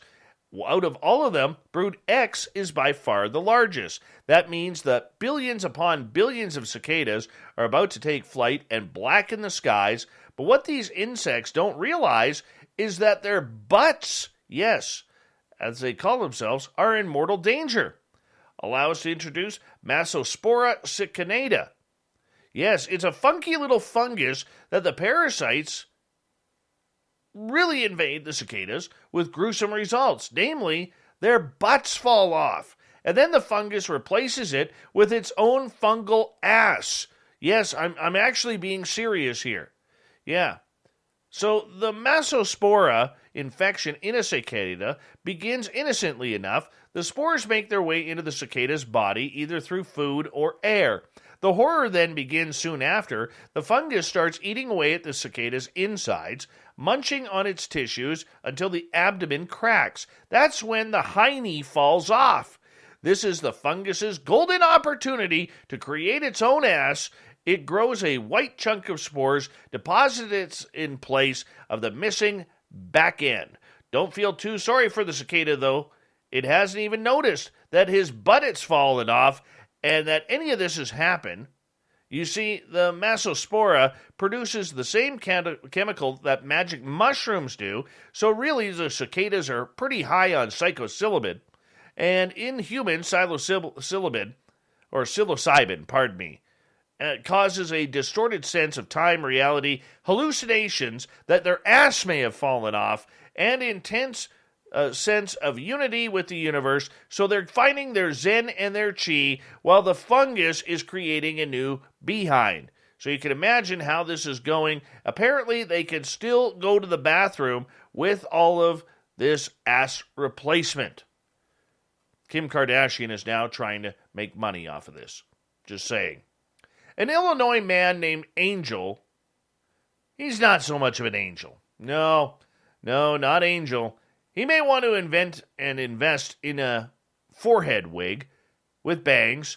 Why? Because he's got the tattoo of F-U spelled out properly on his forehead. Yeah, Angel Shinetti was arrested, headed to court, and his mugshot shows this lovely place tattoo inked on his forehead. Found himself in front of a judge to face burglary charges. The 45-year-old man was set to appear before a judge in the Chicago suburb of Wheaton. According to reports, Shinetti, or Shinetti, whatever his name is, doesn't really matter. He's got FU on his forehead, who also goes by the name of Alejandro Lopez, has appeared in police photos that date back to 2003, sporting the same tattoo on his forehead. You would wonder if you're this guy. You've been arrested a number of times. I wonder how these people are finding you. I just have no idea how they're finding you. I really don't. But it's the way it goes sometimes. And I guess a bad place tattoo and a badly worded tattoo can just mean bad business with the police. Well, instead of Roadrunner versus Coyote, up in Vancouver, it was House Cat versus Coyote. A coyote learned the hard way that you don't mess with a stray cat in the mean streets of Vancouver. Yes, Port Moody police showed how a coyote sparked a brief turf war with a neighborhood scrappy cat in a parking lot.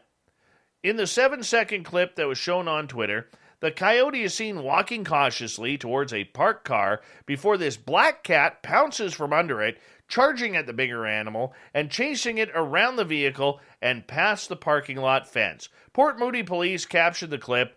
The things our patrol officers see at 4 a.m. Cat 1, Coyote 0. Many Twitter users praised the fearless feline, with one joking, Canine Cat gave chase to Wile E. Coyote and ran into Acme Lane before Cat pounced on suspect. One Vancouver police officer even chimed in, asking if his department could borrow the cat. The comment could be a reference to 2 coyote attacks that happened in Stanley Park last week. Though most reacted to the video with a chuckle, some were concerned for the cat's welfare. Okay, one person pointed out that since coyotes hunt in a pack, the wild animal may have been trying to lure the cat into an ambush. Thankfully, that's not the case, Port Moody police responded. We followed the lone coyote out of the area, and the same cat was seen doing its rounds in the parking lot again early in the morning. Here's an interesting one. A worker at an Oregon construction site discovered a 2,000-pound rare rock believed to have arrived in the state on a glacier 15,000 years ago. Jacob Parker said he was working on at the site of the new Lake Ridge Middle School in Lake Oswego when an unusual rock excavated by the crew caught his eye. Parker used a rock identifying app that warned him that he might be finding a rock that is radioactive. So he called in Scott Burns, a geologist from Portland State University. Burns said the stone wasn't radioactive, but is an extremely rare rock known as rhyolite. Rhyolite is created by layers of cooling off lava close to the Earth's surface. Only one other piece of rhyolite has been discovered in Oregon previously. Basically, it's a very rare rock, Burns said. The Tualatin Heritage Center, which took the rock for display as part of its Ice Age flood exhibit, said the rock likely formed in Montana or Canada and came to Oregon as part of a glacier during the Missoula flood about 15,000 years ago. We believe it is an ice-rafted glacial erratic, Burns said. That is, it fell onto the glaciers up in British Columbia, Alberta, or Montana, and then was part of the dam that blew apart in the Missoula floods, and it floated down here before it found its resting place. And finally tonight, a bus driver in Missouri was able to help reunite a makeup bag containing hundreds of dollars with the woman who accidentally left it aboard the vehicle. Andrea Ragland, who drives Ride KC bus for the Kansas City Area Transportation Authority, said she was cleaning up her bus when she found a makeup bag that nearly ended up being thrown out into the trash. I was just going to throw it away, and I said, "Oh, this is heavy." I didn't count it at first, but I saw a couple of $100 bills, and I just put it back in the bag. Ragland enlisted the help of dispatch supervisor Erica Porter to help return the bag to its owner. I said, "I'm not putting this in lost and found. I'm not doing that. We're going to find this lady and we're going to give her her money back." An emergency medical contact card inside the bag gave them the owner's name, Faye Moss, and within hours they were able to track down the woman's address. Road supervisor Ken Lewis located Moss walking near her home and brought her to Ride KC headquarters to claim her property. The 76-year-old Moss said she uses the wallet as a bag, and the cash inside had been intended for her mortgage payment. "I didn't want to tell anybody because everybody's on me about my memory. I'm getting to the point where I don't remember things anymore," Moss said. Moss said she is grateful to the employees for putting out so much effort in returning her bag. "There's still some good folks in the world out there. Yes, there are, especially this great bus driver from Kansas City."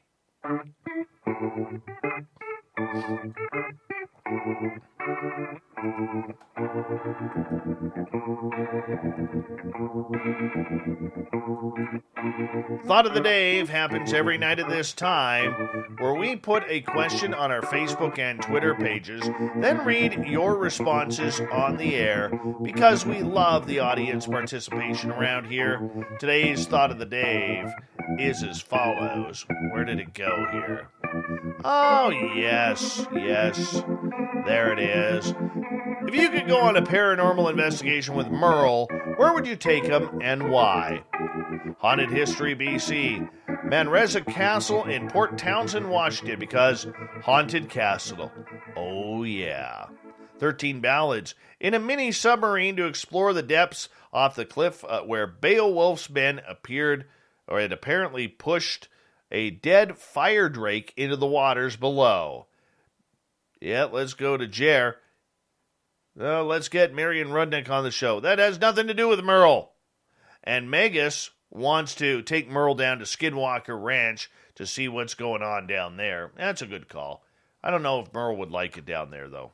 Yeah, he's not that kind of guy. Amanda, to his workplace so I could see the puppies. Final answer. Davy, I would take him to investigate the ghost of the Gray Lady at East Riddleston Hall, just to hear him say East Riddleston Hall. Olaf Phillips has the final word on this one. Any investigation with Merle, which includes a barbecue. That's why Olaf wears a lot of plaid. Good friend of this show, Olaf Phillips. Wears a lot of plaid because he really knows how to barbecue. That is for sure. I bet you he has one heck of a good apron. I know Merle does. Merle loves a good apron when he's cooking on the barbecue. That is for sure. If I were to take Merle anywhere, I would take him someplace he hates. I'd take him to Area 51. Try and find the ghosts of all those dead aliens that are lying around the deserts of Nevada, all because they had no place to put them. And remember, aliens don't exist, so you can just throw them out with the daily garbage. Why not? Why not? Thank you to Captain Shirk for the Thought of the Dave, or make that the Newswire. Thank you to everybody participating in the Thought of the Dave on Twitter and on Facebook. And to Merle from the Paranormal Road Trippers. And, of course, Longhorn Paranormal, Steve, Jen, Kim, and Jamie for hanging out with us, talking ghosts all night long. We got Mr. Ron Bumblefoot Thal rocking in the background with Little Brother is Watching. Bumblefoot is the official music of Spaced Out Radio, rocking us in and out of every single show. Get your horns up for the guitar god himself. Special thanks to everybody listening in at home, at work, in your cars, wherever you may be. Thank you to everyone participating in our chat room tonight on YouTube, LGAB, Twitch, Revolution Radio, Spreaker, Facebook, the Space Travelers Club, and Derek and the Snarkettes dancing away on Twitter at hashtag Spaced Out Radio.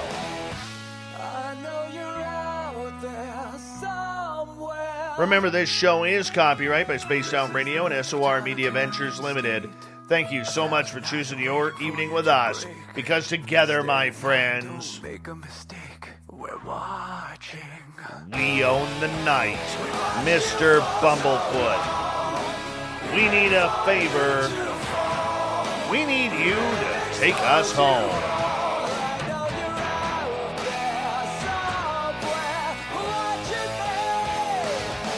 Yes, the Woo Train has docked for the night. But soon, my friends, we shall ride again. Your seats are always available. Your tickets never expire. And if you want to bring a friend, just make sure it's Vinny. He'll ride with you, even hold your hand. Good night.